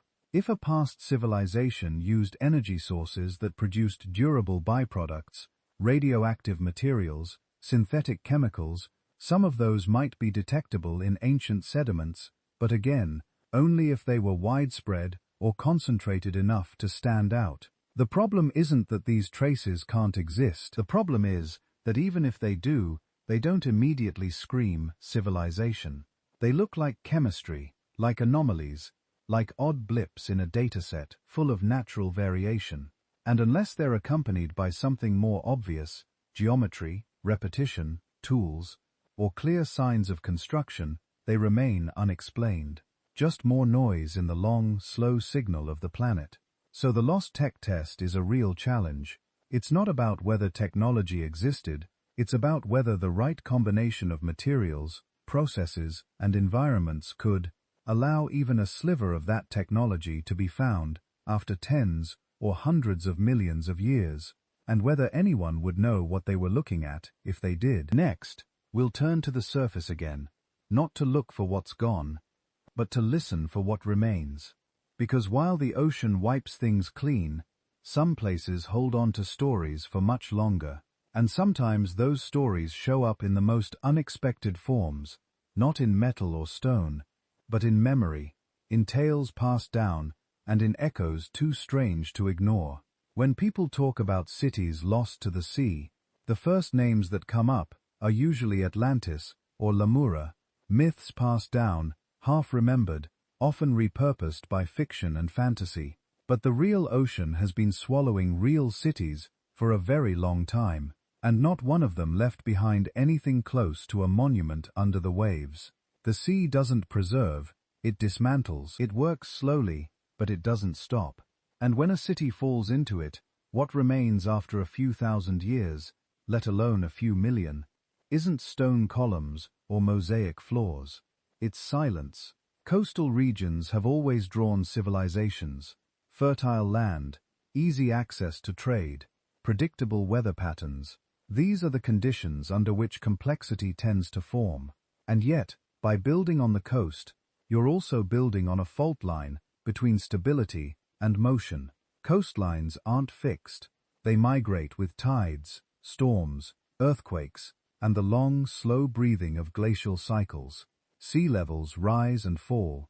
Land lifts and sinks. What is now dry land might have been seabed 50,000 years ago, and what is seabed today might have been a settlement before the ocean came for it. Take Dwarka, a site off the coast of India, often cited as one of the oldest underwater urban ruins ever found. Some structures there appear to be man-made, but the exact nature of the site remains debated. Erosion, biological growth, and sedimentation have altered the materials. Other examples include Pavlip Petatri off the coast of Greece, or parts of the Dogland region in the North Sea, once inhabited, now submerged. In each case, traces are faint, fragmentary, difficult to interpret. They're found not because they're well preserved, but because they're close, shallow, and recent. Go further back in time, and the ocean doesn't just bury, it erases. The seafloor is constantly being reshaped. Currents redistribute sediment. Marine organisms colonize and transform surfaces. Corrosion eats away at exposed metal and concrete. And most importantly, new layers are always being added. Anything that isn't buried quickly and deeply enough gets broken down by chemical, mechanical, or biological processes. This is why submerged cities don't look like cities for long. Even stone structures can't withstand the combined effects of salt water, wave energy, and bioerosion. Over centuries, corners round off, carvings fade, mortar dissolves, organic material disappears entirely, and eventually what's left blends in with the surrounding geology. A tumbled wall might become an underwater ridge. A collapsed building might be mistaken for a natural rockfall. And that's for cities that have only been underwater for a few thousand years. Imagine one that's been gone for 10 million, even if it had once stood with towers and streets, an architecture far beyond our own. The ocean would not have kept it in a recognizable state. It would have chewed it down, turned it over, and scattered the pieces until they were indistinguishable from seabed rubble. There's also the issue of accessibility. Most of the ocean floor is still unexplored. We've mapped the moon in more detail than we've mapped the deep sea. And even when we do survey it, resolution is often low. It's enough to find seam mounts and trenches, but not enough to pick out small features, especially if those features are buried or degraded. Sonar, submersibles, and core sampling help, but they're slow, expensive, and limited in scope. If something's there, it has to be obvious, or we have to already know where to look. Otherwise, it stays hidden. Some researchers have tried to approach this problem by studying sediment cores from ocean basins. These cores act like time capsules, preserving the chemical makeup of seawater, dust, and organic matter going back tens of millions of years. They can tell us about temperature, salinity, productivity, and major disturbances, volcanic eruptions, asteroid impacts, and even abrupt climate events. And sometimes they contain strange signatures, a sudden spike in carbon, a layer rich in metals or rare isotopes. But none of these so far have been linked to civilization, at least not conclusively. That doesn't mean the signals aren't there. It means we may not yet have the tools or the frame of mind to interpret them that way.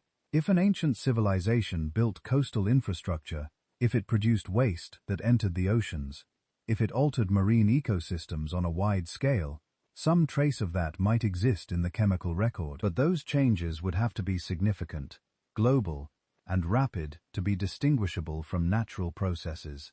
And even then, the story would be hard to piece together. Think of the Fukushima nuclear accident in 2011. Within days, radioactive isotopes entered the Pacific Ocean.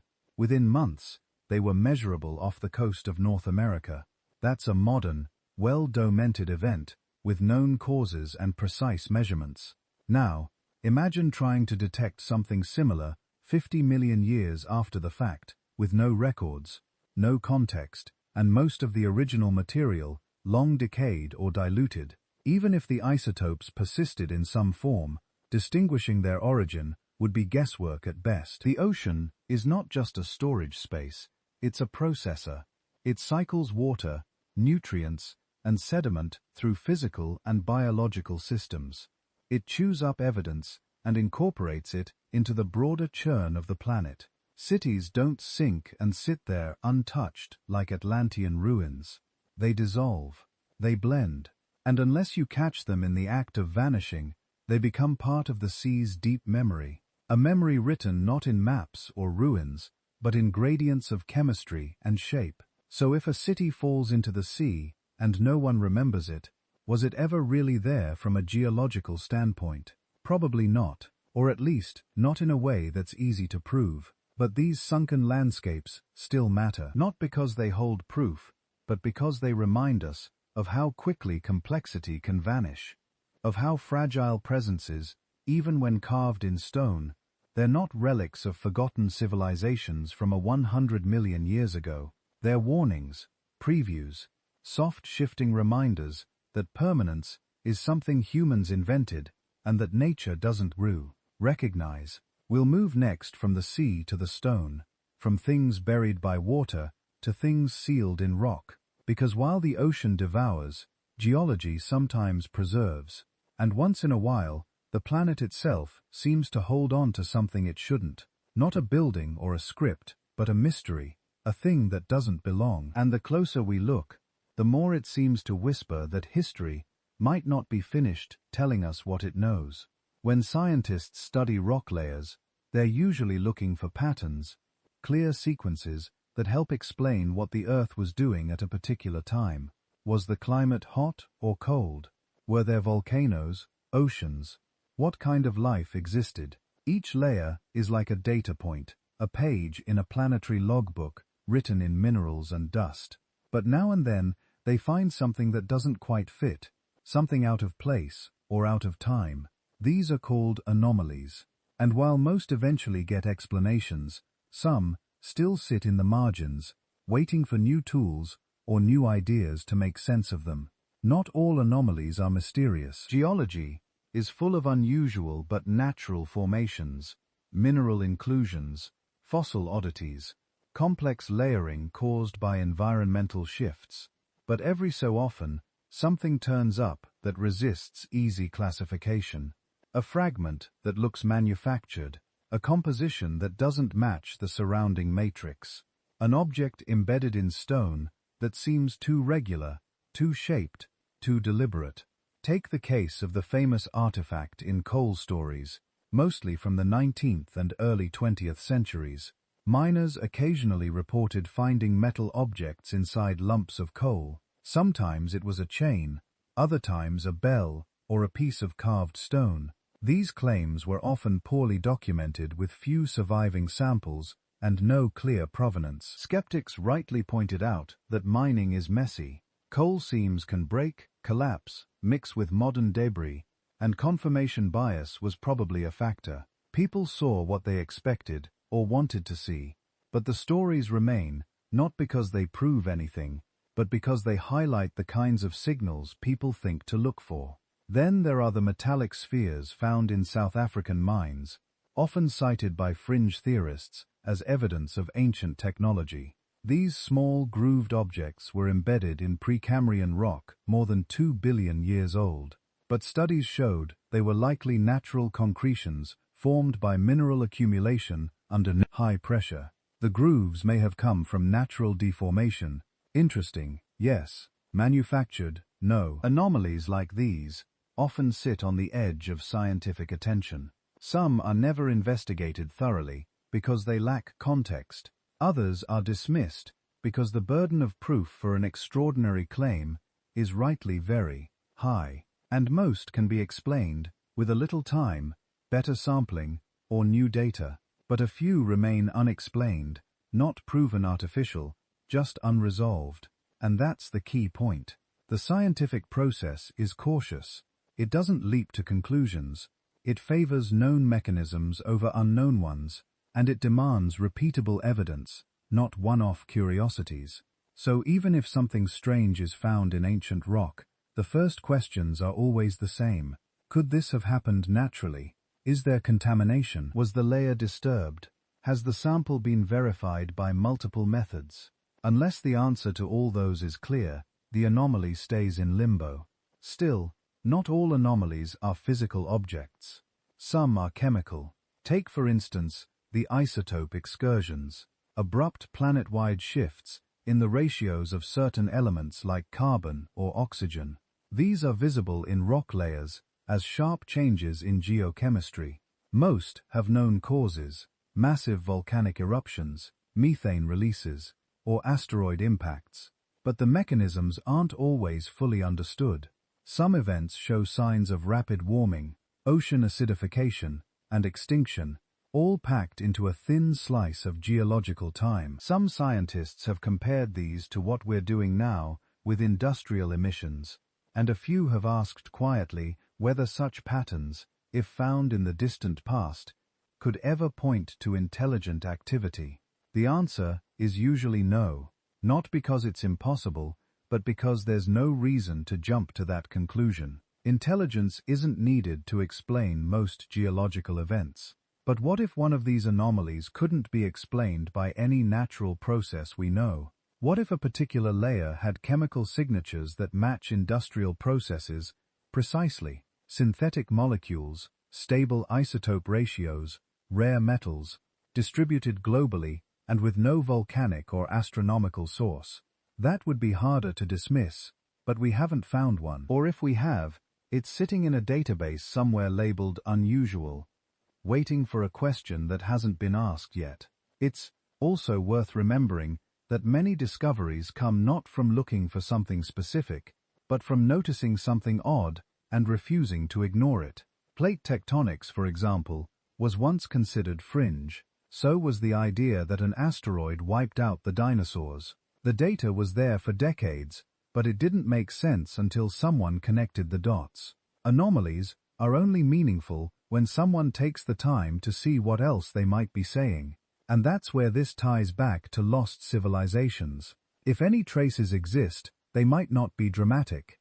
They might not be carvings or artifacts. They might be subtle, an unusual mineral deposit, a strange distribution of metals, a synthetic molecule embedded in an ancient layer.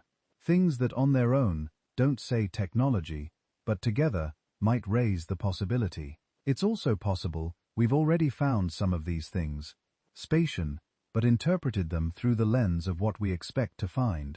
A pattern in geology that looks like a result of natural weathering, a layered structure dismissed as a sedimentary oddity, a geochemical spike explained by a massive bloom or a methane burst. And most of the time, that interpretation is probably right. But what if, in rare cases, it isn't? We don't know how a truly ancient civilization would manifest in the rock record. We don't know how long its traces would last, but we do know what does last. And it's in those lasting things, the anomalies, the residues, the unexplained patterns, that any signal, however faint, would have to live. And so we keep looking, not with the expectation of a buried city, but with the quiet possibility that somewhere layered deep beneath our assumptions, there's a message, not in words, but in data. Not left intentionally, but left all the same. Next, we'll take a brief step away from geology and into a different kind of record. Not carved into stone, but carried through stories. Because sometimes history doesn't disappear. Sometimes it echoes, and the line between memory and myth can be thinner than we like to admit. When archaeology runs out of artifacts, and geology runs out of layers, what's left are stories. Not scientific records, not measurements, but myths. Oral traditions passed down through generations, sometimes across entire civilizations. Most are changed in the telling. Details shift, meanings blur, symbols layer over each other. But myths persist. They survive even when buildings fall and languages die. And while they're rarely taken as literal history, there's a growing understanding that some of them may hold fragments of real events, coded, distorted, but not entirely imagined. This idea isn't new. Cultures around the world have myths about floods, fire, stars falling from the sky, or land that once was but is no more. They describe golden ages that ended suddenly, lost knowledge, sudden darkness, strange visitors, islands swallowed by the sea. Taken separately, each story sounds like symbolic fiction. Taken together, they begin to form patterns, shared anxieties, shared experiences, perhaps even shared memories of events that happened long before written language existed. One of the most persistent themes is the flood. It appears in Sumerian, Babylonian, Greek, Hindu, Norse, and biblical traditions, among many others. The details vary, but the core is consistent. A vast deluge wipes out a previous world, often as punishment or renewal. Sometimes a few survivors are warned. Sometimes they build boats.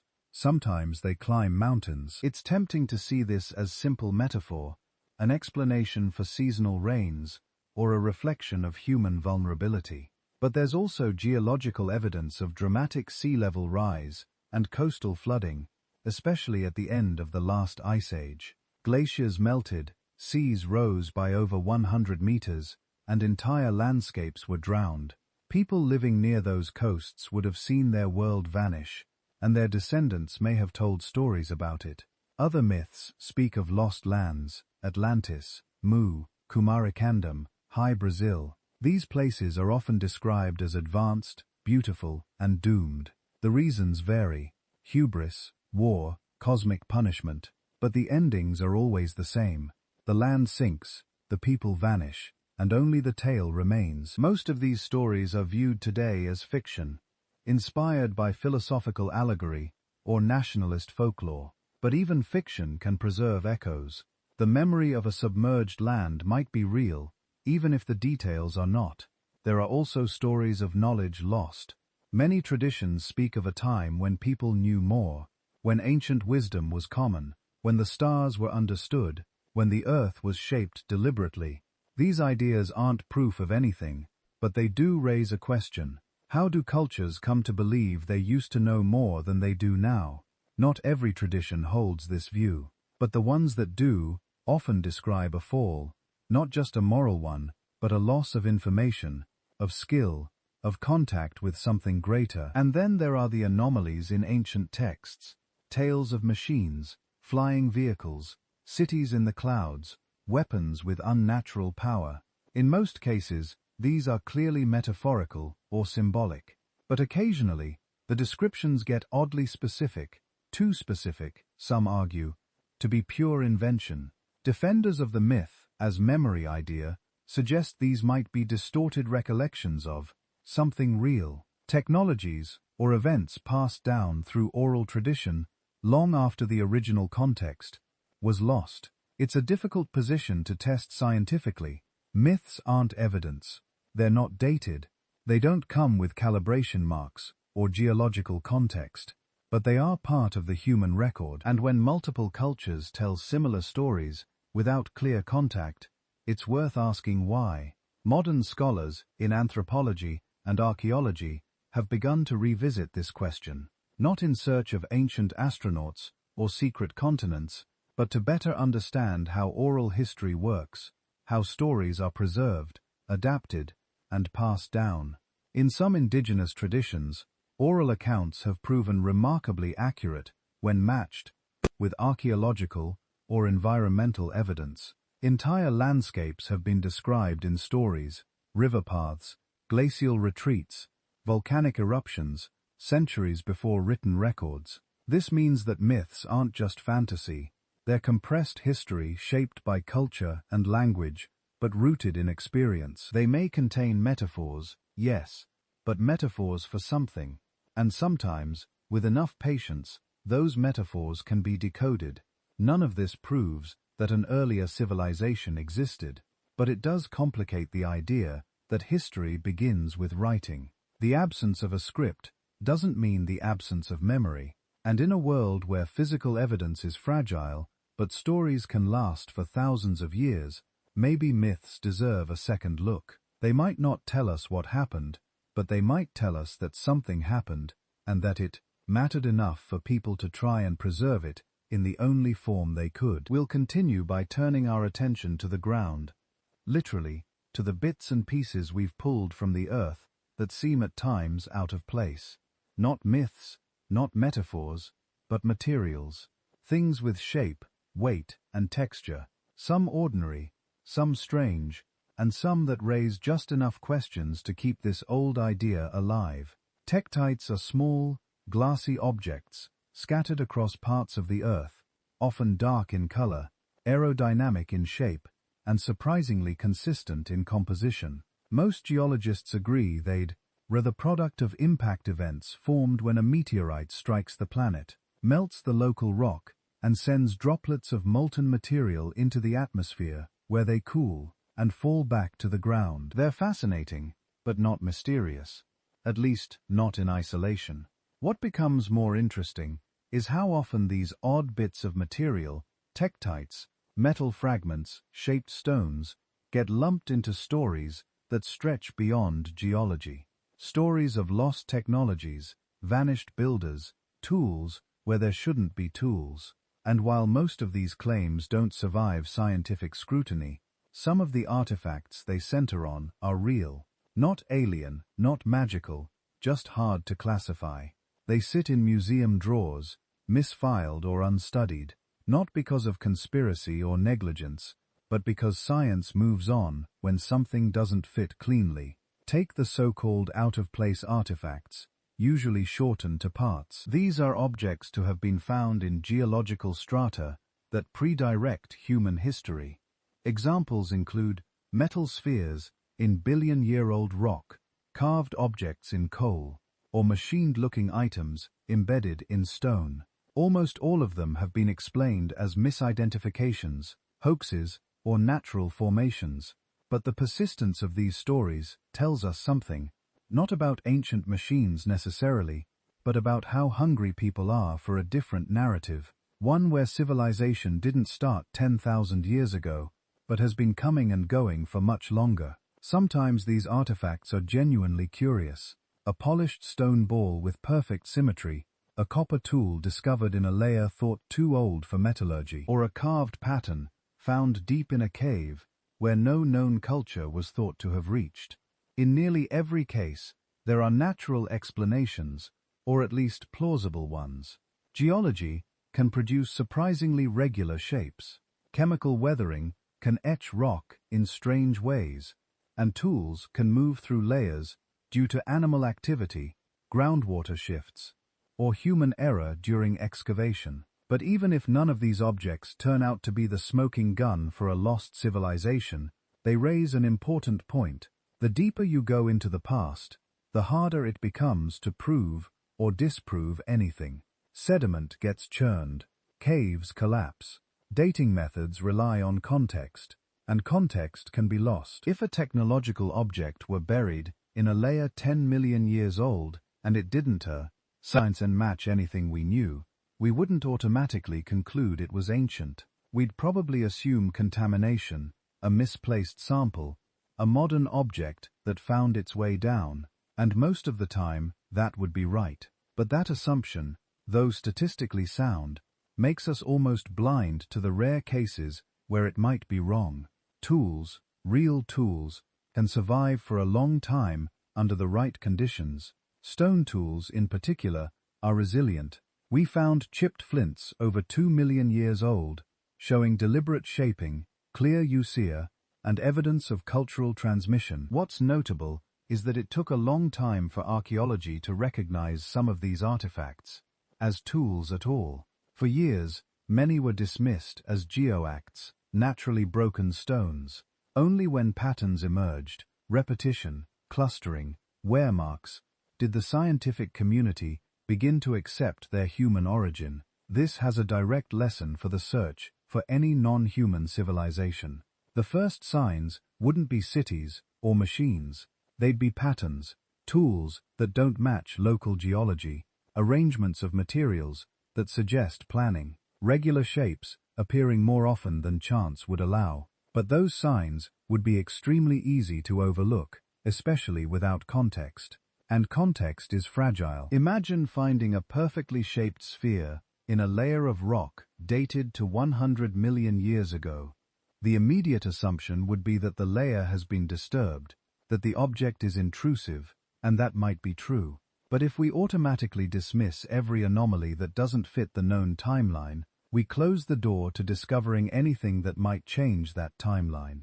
Then there are the tall tales, stories passed down or published in fringe journals about impossible finds: an iron nail in sandstone, a mechanical device in coal, a human footprint next to a trilobite. These claims almost always fall apart under investigation: poor documentation, no surviving sample, or obvious tampering. But not all are deliberate hoaxes. Some come from well-meaning observers who didn't have the tools or background to interpret what they found. And some are just mistakes, natural features that looked artificial in the moment. Yet, the idea behind these stories that something came before isn't inherently wrong. What's usually flawed is the evidence presented, but the motivation is understandable. People want to know that history is deeper than we think, that our story might be part of a longer, more complex arc. And in a way, that's not just hopeful, it's logical, because intelligence isn't a one-time event, it's an emergent property, and over billions of years, it's reasonable to ask whether it's happened more than once. Science, of course, demands more than curiosity. It demands data, repeatability, rigor, but it also requires questions. And some of the best questions start with outliers, with things that don't fit. Most anomalies turn out to be nothing, but a few lead somewhere new. So even if the tektites are just splash-form glass, and the tools are from known species, and the tall tales are just that, they still have a role to play. They remind us to look closer, to wonder what might have been missed, and to accept that the line between natural and artificial, between coincidence and pattern, isn't always obvious. Next, we'll step further into that uncertainty, because not every intelligent culture would have developed in the same way. Not every civilization would have chosen stone or metal, and if some never did, their remains, if they exist, might be so subtle we've already walked past them, unnoticed, unmarked, but not entirely gone. When we picture a civilization, we tend to imagine certain things: tools, buildings, machines, writing, monuments, and almost all of it is made of or shaped by metal. It's foundational to how we define technological progress: the Stone Age, the Bronze Age, the Iron Age. But that framework assumes one path, one model, one ladder, and it's easy to forget that metal isn't a requirement for intelligence, or even for complexity. It's just what we used. So what if a different civilization never reached for it? What if it evolved, flourished, and vanished, without ever needing to extract metal from rock? The idea isn't far-fetched. In fact, for most of our own species' history, we lived without metal. Early humans crafted stone tools built with wood and bone, used fire, understood animal behavior, made clothing, decorated their homes, and developed rich oral traditions, all without smelting a single ounce of ore. Many indigenous cultures continue to thrive with limited or no metalwork even after contact with those who did. Complexity doesn't begin with metallurgy. It only becomes visible to archaeologists in certain ways because of it. So if we consider the possibility of a pre-human or non-human civilization, it's worth asking, what would their record look like if they never entered a metal age? The short answer is it would be incredibly hard to find. Organic materials, wood, plant fiber, animal hide, even bone, decompose rapidly unless preserved in extremely dry, frozen, or anaerobic environments. Textiles rot, wood burns or decays. Anything left exposed to moisture, heat, or biological activity breaks down. Without stone or metal or ceramic to carry the memory of those objects, nothing stays put for long. And even when preserved, organic remains are rarely interpreted as technological unless they show obvious shaping or patterning. A bundle of fibers might be string or roots. A hollowed-out log might be a canoe or just a log. Now consider a hypothetical civilization that built entirely from biodegradable materials. Shelters of woven plant fiber, tools made from hardwoods, containers from gourds or leather, decorations, clothing, written symbols, everything done with natural pigments, feathers, bark, sand, smoke. Nothing mined, nothing smelted, nothing left to rust or fracture into durable fragments. In the right climate, that society could exist for thousands of years and leave behind almost nothing we'd recognize in the geological record. A forest could grow over it in a decade, erosion could take the rest, and in 1,000,000 years, not a trace, even fire, one of the oldest and most transformative technologies, doesn't preserve well. You can find charcoal layers, ash beds, fire-cracked rocks, but those are common in nature too. Lightning strikes, wildfires, volcanic activity, they all leave similar marks. Distinguishing a fire used by intelligence from one caused by natural forces requires context, hearths, patterns, associated artifacts. Without those, it's just another black layer in the soil. Some non-metal tools could survive, especially stone, but not all stone tools are obvious. A pebble used to grind grain or soften fiber might never be shaped. A sharp rock used to cut might not be retouched. If tools aren't curated, kept, stored, reused, they blend into the natural background. And if they're used in ways that don't create lasting wear patterns, they're nearly impossible to identify after the fact. It's also possible a civilization could reach high levels of understanding, astronomy, agriculture, even medicine, without needing heavy industry. Knowledge isn't always tied to material excess. A society might map the stars with naked eye observations, track seasons with stone or wooden markers, or breed plants through careful observation and selection.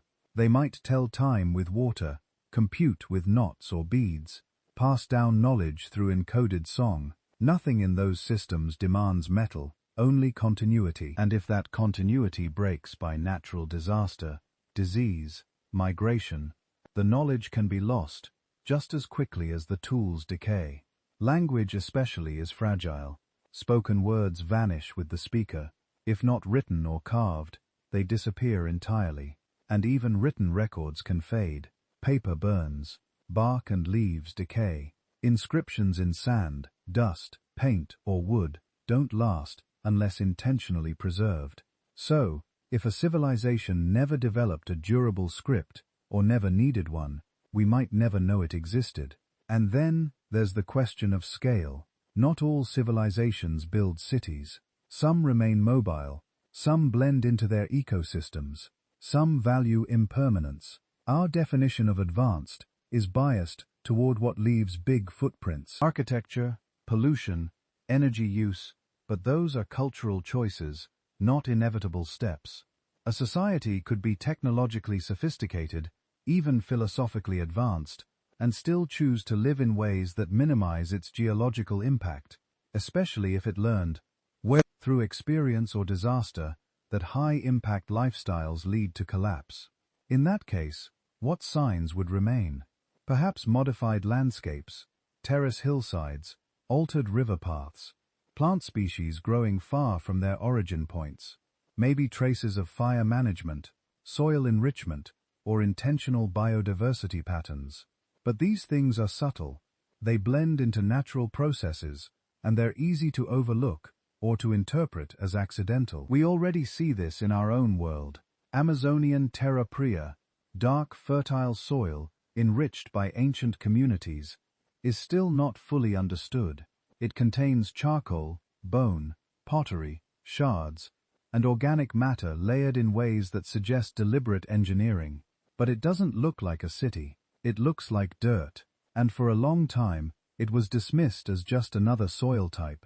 Only now are researchers beginning to realize it might be the legacy of a complex, organized society with deep agricultural knowledge and landscape control. If something similar had happened 100 million years ago, with less pottery, fewer tools, and entirely biodegradable structures, it might never be noticed at all, especially if it happened in a region that's now underwater, eroded, or tectonically subducted.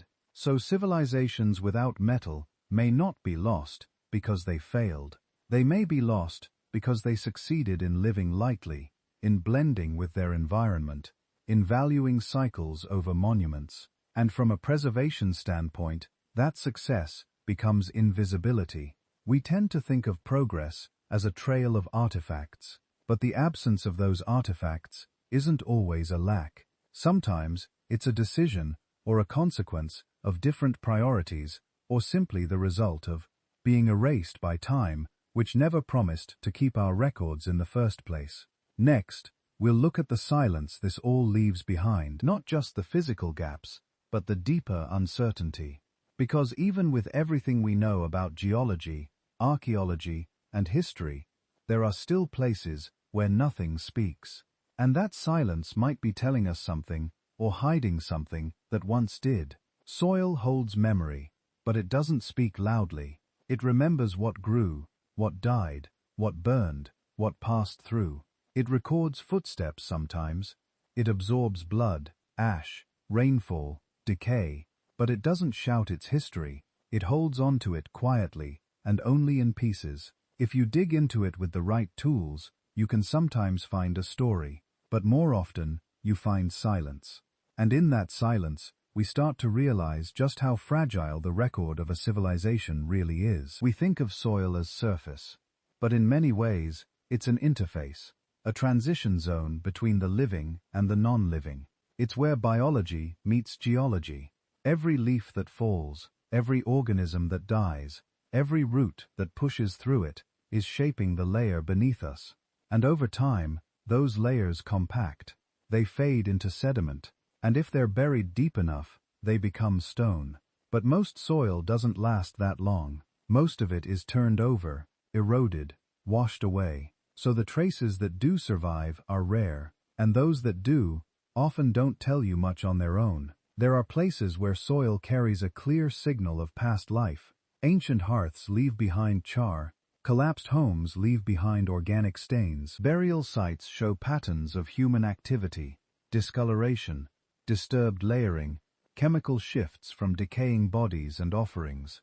But these signs are fragile. Even a few thousand years of weather or agricultural activity can erase them. And in geological time, they don't hold up well unless sealed in an unusually stable environment. Frozen tundra, arid deserts, peat bogs, they break down. This is part of why most ancient civilizations are found through stone and metal, not soil. The information in dirt doesn't last without context, and when it's stripped of that context, disconnected from artifacts, architecture, or clear stratigraphy, it stops telling a coherent story. It becomes noise, or it becomes nothing. Still, researchers have begun to develop better ways to read that silence.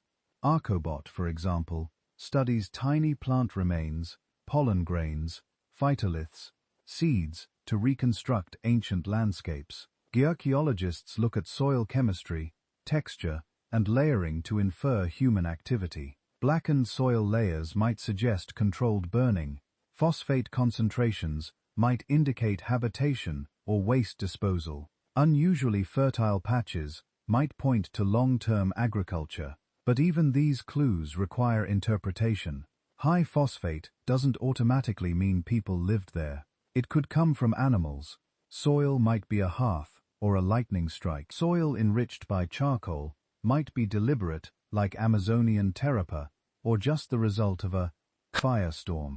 Without context, without repeated patterns, these traces don't rise above the background of natural variation.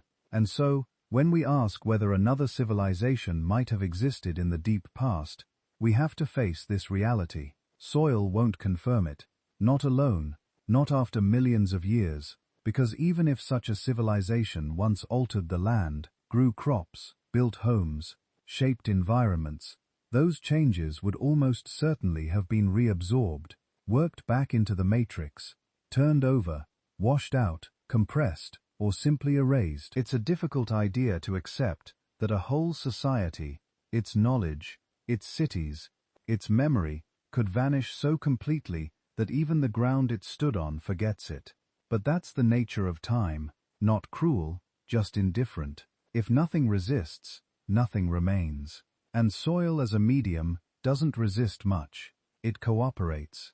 It recycles. It keeps the cycle moving. And there's another problem.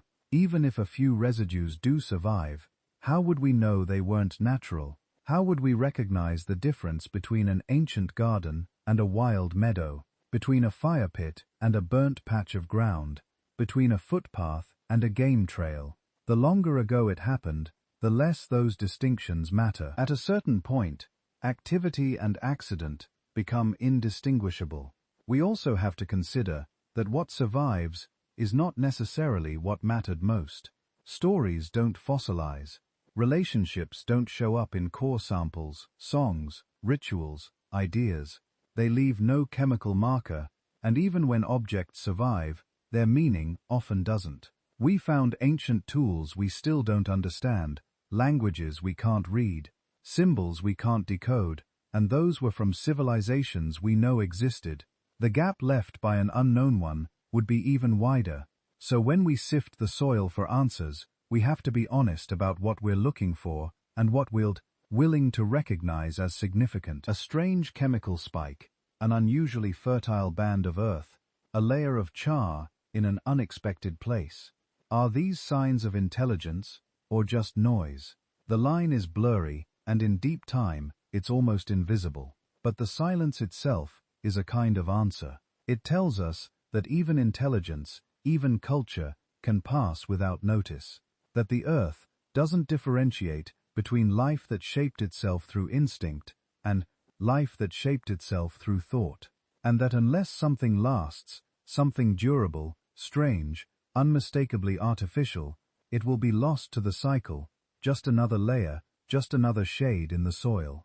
Next, we'll turn from silence to speculation, not about what we'd find if they existed, but what they might find if we disappeared. Because imagining how our own civilization might look from the future gives us the clearest window into what traces a lost one might leave behind, and what it might take to notice them at all. If humanity vanished tomorrow, the world would notice at first.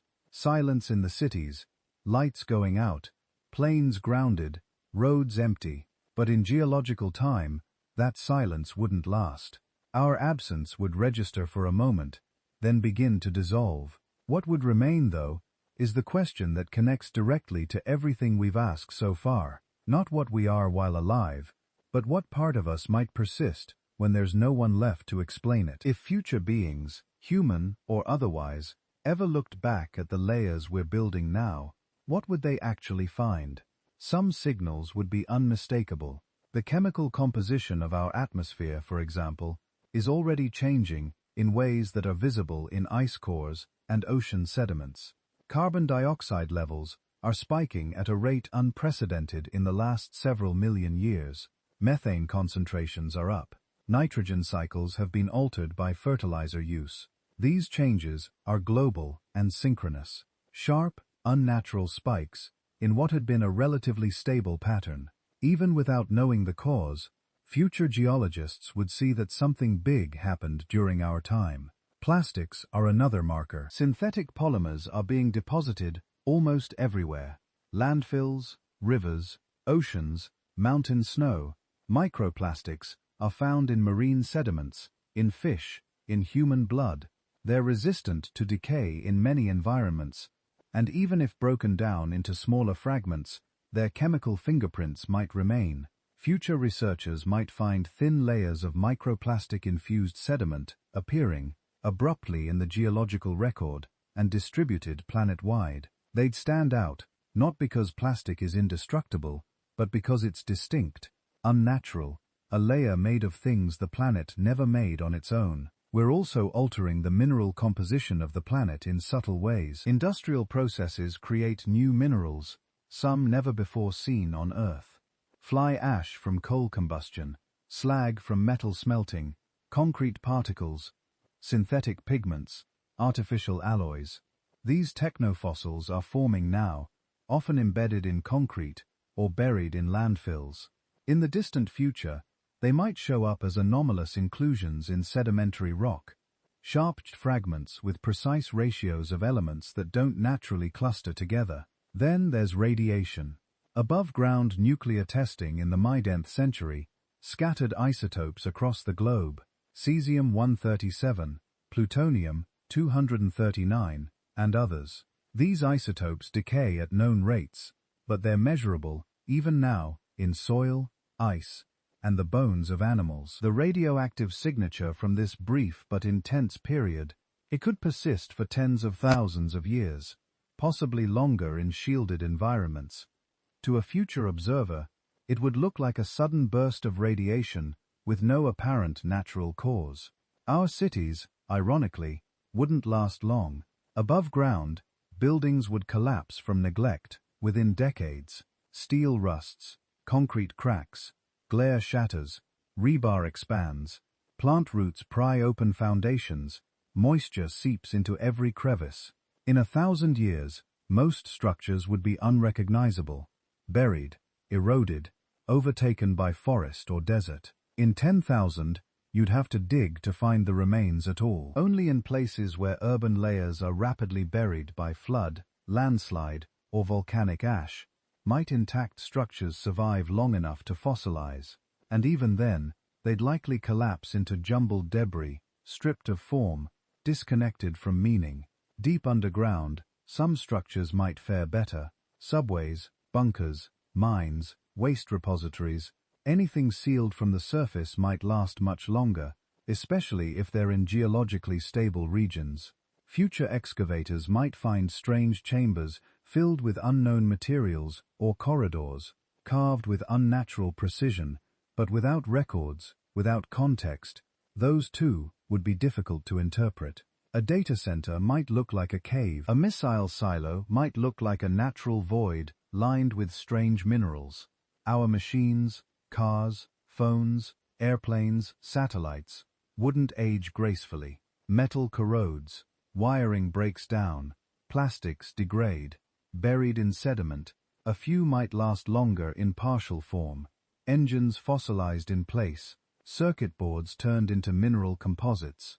But most of our technology is designed to function, not endure. And once function is lost, the shape quickly follows. Our data is even more vulnerable. Magnetic drives lose coherence. Optical disks degrade. Solid-state storage can't hold charge indefinitely. The vast sum of our recorded knowledge, books, films, digital archives, would vanish unless preserved by accident. Carved stone lasts, etched metal plates might, but hard drives almost certainly not. Our entire digital culture could become a blank spot in the sediment known only by what else was changing chemically while we were alive.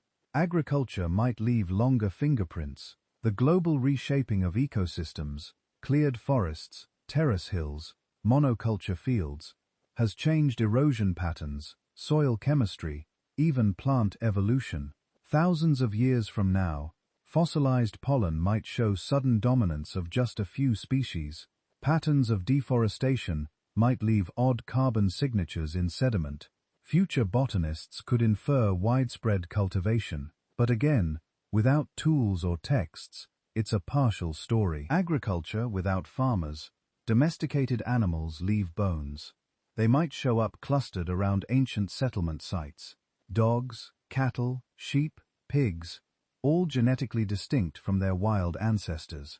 Fish farms and livestock facilities might leave concentrated remains. Chemical signals, trace antibiotics. If sediment locks them in fast enough, those bones might persist for tens of thousands of years, maybe more. Fossil fuels are also a signal.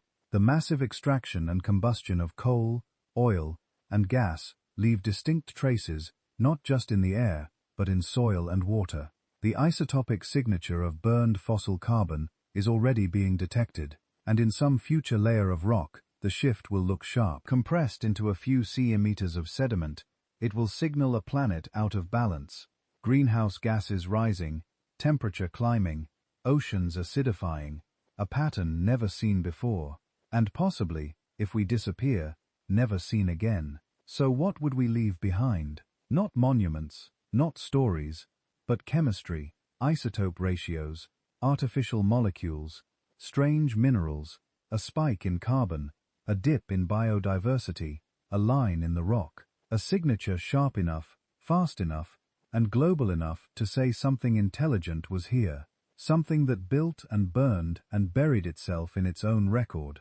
And for anyone or anything looking back millions of years from now, that might be enough, not to understand us, but to know we existed, and maybe to wonder what happened. Next, we'll flip the question.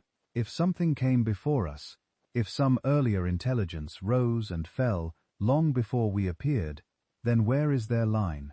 If the silence isn't proof of absence, but of eraser, what would it take to not leave a mark? And how likely is it that someone already has? If a civilization once lived on this planet millions, tens of millions of years before us, then the most pressing question isn't how they lived or what they made. It's this: where are they now? Not just physically, because erosion, subduction, and decay explain that part, but historically, narratively. If they were here, why is there no memory of them? No whisper, no lineage? Did they vanish? Did they transcend? Or did they simply end and leave behind a record too faint for us to recognize? The Earth is not a forgiving archive. It's an active planet, always in motion, always cycling. Plate tectonics grinds up the oldest crust and pulls it deep into the mantle. Erosion flattens mountains, spreads dust across oceans. Forests rise and fall. Deserts shift. Rivers redraw the land. Even without catastrophe, the planet itself is enough to erase nearly everything a civilization could build, given enough time. But the disappearance of physical things is only part of the problem. What we're really asking is why there's no clear cultural thread, no myths that obviously point to a pre-human intelligence, no traditions that preserve their knowledge, no clear break in the evolutionary record that suggests intelligent intervention or artificial modification. In short, no sign that anyone like us came before us. One answer is simply scale. Human civilization as we know it is just a few thousand years old. Agriculture is maybe 12,000. The industrial age 200. The digital age a few decades. And in that time, we've reshaped the entire planet.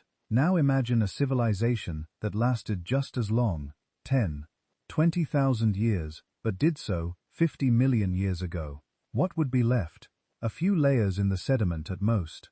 And unless they seeded life, changed the genome of species, or left clear, enduring artifacts, their influence might blend into the natural record. We often think of intelligence as a thing that accumulates, builds on itself, grows in complexity, leads to inevitable outcomes. But that's a projection. Evolution doesn't care about continuity. A species can go extinct in a single generation. A culture can collapse over a few seasons. Complexity is not a shield.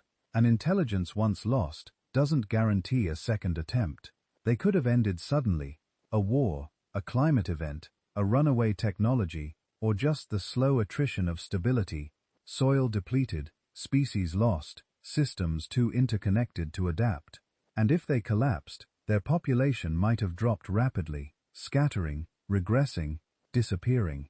With no one left to preserve their knowledge, memory would fade, language would unravel, stories would fragment and dissolve. Or they could have left, not to space necessarily, but to silence, to minimalism, to a way of life that deliberately chose to stop growing outward. Maybe they recognized that expansion had limits. Maybe they chose not to build monuments, but to blend, to scale back, and over generations, they might have faded from the physical world without disaster or regret. Not a fall, but a letting go. In that case, they might have erased themselves so cleanly, we'd never know they were here. There's also the unsettling possibility that they didn't live long enough to leave a story. That intelligence flared briefly, never reached critical mass, and was wiped out before it could establish memory. Not all sparks become fire, and in a world full of predators, natural hazards, and biological risks, a species might gain consciousness, but not culture, or culture, but not civilization, or civilization, but not resilience. If we ask where they went, we also have to ask what we're assuming about they. Were they like us, bipedal tool, using language speaking, or something stranger octopus minds treed dwelling, network intelligences, oceanic collectives? Intelligence doesn't have to look like primates building machines. It could emerge in forms that don't leave the kind of traces we know how to look for, and if so, then we might be asking the wrong version of the question. Not where did they go, but what were they to begin with? Even if they were here, and even if they left some mark, recognizing it would require us to step far outside our assumptions. We'd need to notice not artifacts, but absences, not ruins, but disruptions. We'd need to be open to finding traces not just in rock or metal, but in genes, sediments, isotopes, patterns that don't align with natural processes, yet don't scream machine either. So maybe they didn't go anywhere. Maybe they were folded into the biosphere, recycled into dust and code and cell. Maybe we've already dug through their cities without knowing. Maybe the silicon in our microchips was once the foundation of their homes. Maybe their legacy isn't gone, just scrambled, diluted, repurposed by the relentless metabolism of the Earth. Or maybe in some form, they're still here. Not biologically, not consciously, but embedded in the systems they left behind. Reshaped ecosystems, redirected rivers, modified genomes, structures too old to be labeled, too strange to be claimed, too ambiguous to be remembered. Remnants that don't announce themselves because they no longer recognize us as their audience. The deeper we dig, the more we understand that loss isn't always loud, endings don't always come with warning, and disappearance, especially on a planet like this, can be complete. Next, we'll ask a harder question, not whether a past civilization existed, but whether we'd believe it, even if we found the evidence. Because knowledge isn't just about data, it's about recognition, and belief, when it comes to rewriting the story of who came before us, has always been the hardest part. Humility isn't something science demands, but it is something the universe tends to enforce. Every time we've assumed we were at the center of things, we've been moved outward, first from the Earth, then from the Sun, then from any special place in the galaxy. And now, when we look at the deep past of our own planet and ask if we were the first to reach this level of awareness, we face another kind of decentralization, one that doesn't say we weren't first, but gently reminds us we might not know either way. This is the humbling possibility that intelligence is not unique, that it can arise more than once on the same planet, and that it can vanish so thoroughly we wouldn't even notice. Not because it didn't leave traces, but because we've already explained those traces away, or never saw them in the first place. We tend to think that if something important happened, it would be obvious, but that belief assumes permanence is normal. It isn't. The vast majority of human history has been lost, even from the last 10,000 years. Entire cultures left no written records. Entire cities left no visible ruins. How much more could be missing from 10 million years ago, or 100? The geological record isn't a book, it's a puzzle, missing most of its pieces, with no picture on the box. And we only notice pieces that contrast sharply with the rest. Something black in a white layer, something jagged in a smooth one.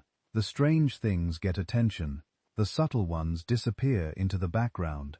This is why the idea of a pre-human civilization is so difficult to explore, not because it's absurd, but because it exists in the exact space where evidence is weakest and interpretation is softest. It requires science to make room for doubt without abandoning rigor, to hold space for the unknown without filling it with fantasy. Most scientists don't resist the idea out of arrogance. They resist it out of training. Extraordinary claims require extraordinary evidence, and so far, there isn't any. No machine parts in Parian rock, no coded messages in carbon layers, no structure, signal, or relic that requires intelligent origin and excludes all natural ones. But absence of evidence isn't evidence of absence, and sometimes the scale of time is so large that silence becomes the dominant feature. Not because nothing happened, but because the earth is good at forgetting. And that's where humility returns, not as a surrender, but as a way of staying honest. We don't know if we're the first. We may never know. And if we aren't, we may never find the proof. And if we do find it, we may not recognize it for what it is. Even now, as we map anomalies, study extinction events, trace chemical signals through the sediment, we're limited by what we expect to see. A buried city. We know how to interpret that. A spike in iridium or carbon, maybe a meteor, maybe a fire, maybe something else. But it takes effort to see a pattern that doesn't already match one we've studied before. And this limitation isn't just scientific, it's emotional, cultural. If we accept that something like us came before us and disappeared, it reshapes what we think of as inevitable. Progress becomes fragile, civilization becomes brief, and intelligence becomes less of a crown and more of a chance. A thing that might come and go, and come again, or not. There's also the question of meaning. If there was someone before us, someone who built, dreamed, wondered, failed, what does that mean for us now? Does it make us less special, or more connected? Are we their continuation, or their replacement? Are we repeating mistakes they made, or following a new path they never walked? We don't know, and that not knowing is part of the point. It's possible that the most lasting legacy of a prior civilization isn't material at all. It's conceptual. It's the very idea that they could have existed, that we might not be the first, and that someday someone might ask the same question about us. What will they see when they look back? A spike of carbon, a scattering of plastic, a brief shimmer in the sediment. Will they call it a civilization? Will they call it a tragedy? Will they call it proof that they are not alone? We imagine the past as something fixed, but it isn't. It shifts every time we look at it from a new angle, with new tools, or with new questions. And this question, the one about lost civilizations, isn't really about the past at all. It's about how much of the unknown we're willing to live with, how much wonder we allow into our model of the world. Not every mystery demands a solution. Some just want to be acknowledged. And this one, maybe more than any, asks us not for belief, but for attention. Soon we'll bring this journey to a close, not with an answer, but with a pause. Because for all we've asked, all we've speculated, the night still holds more than we can grasp. And maybe that's enough for now. So here we are, at the quiet edge of the question, after all the digging, all the wondering, all the long walks through layers of stone and memory. And maybe we're left, not with certainty, but with stillness. And in that stillness, something gentle happens. The question softens, not because it's answered, but because it's been heard. Maybe we are the first, maybe we're not.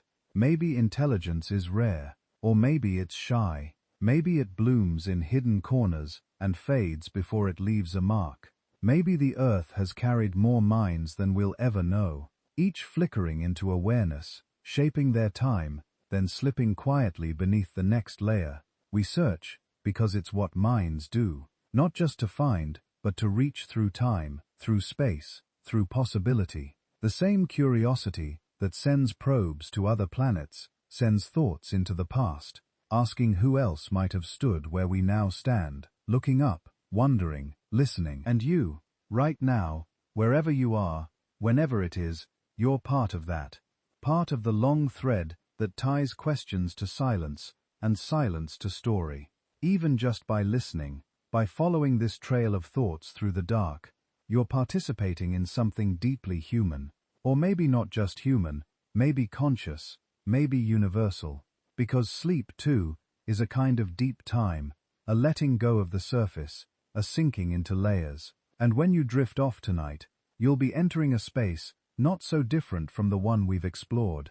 Quiet, vast, unlit by certainty. And maybe, just maybe, somewhere in that stillness, the minds that came before, if they came at all, will meet yours in passing, not with answers, but with company. So rest now, not because the questions are over, but because you've carried them far enough for one night. The past will wait, the earth will keep spinning, and whatever came before whatever comes next. You're here now. Sleep well, time traveler.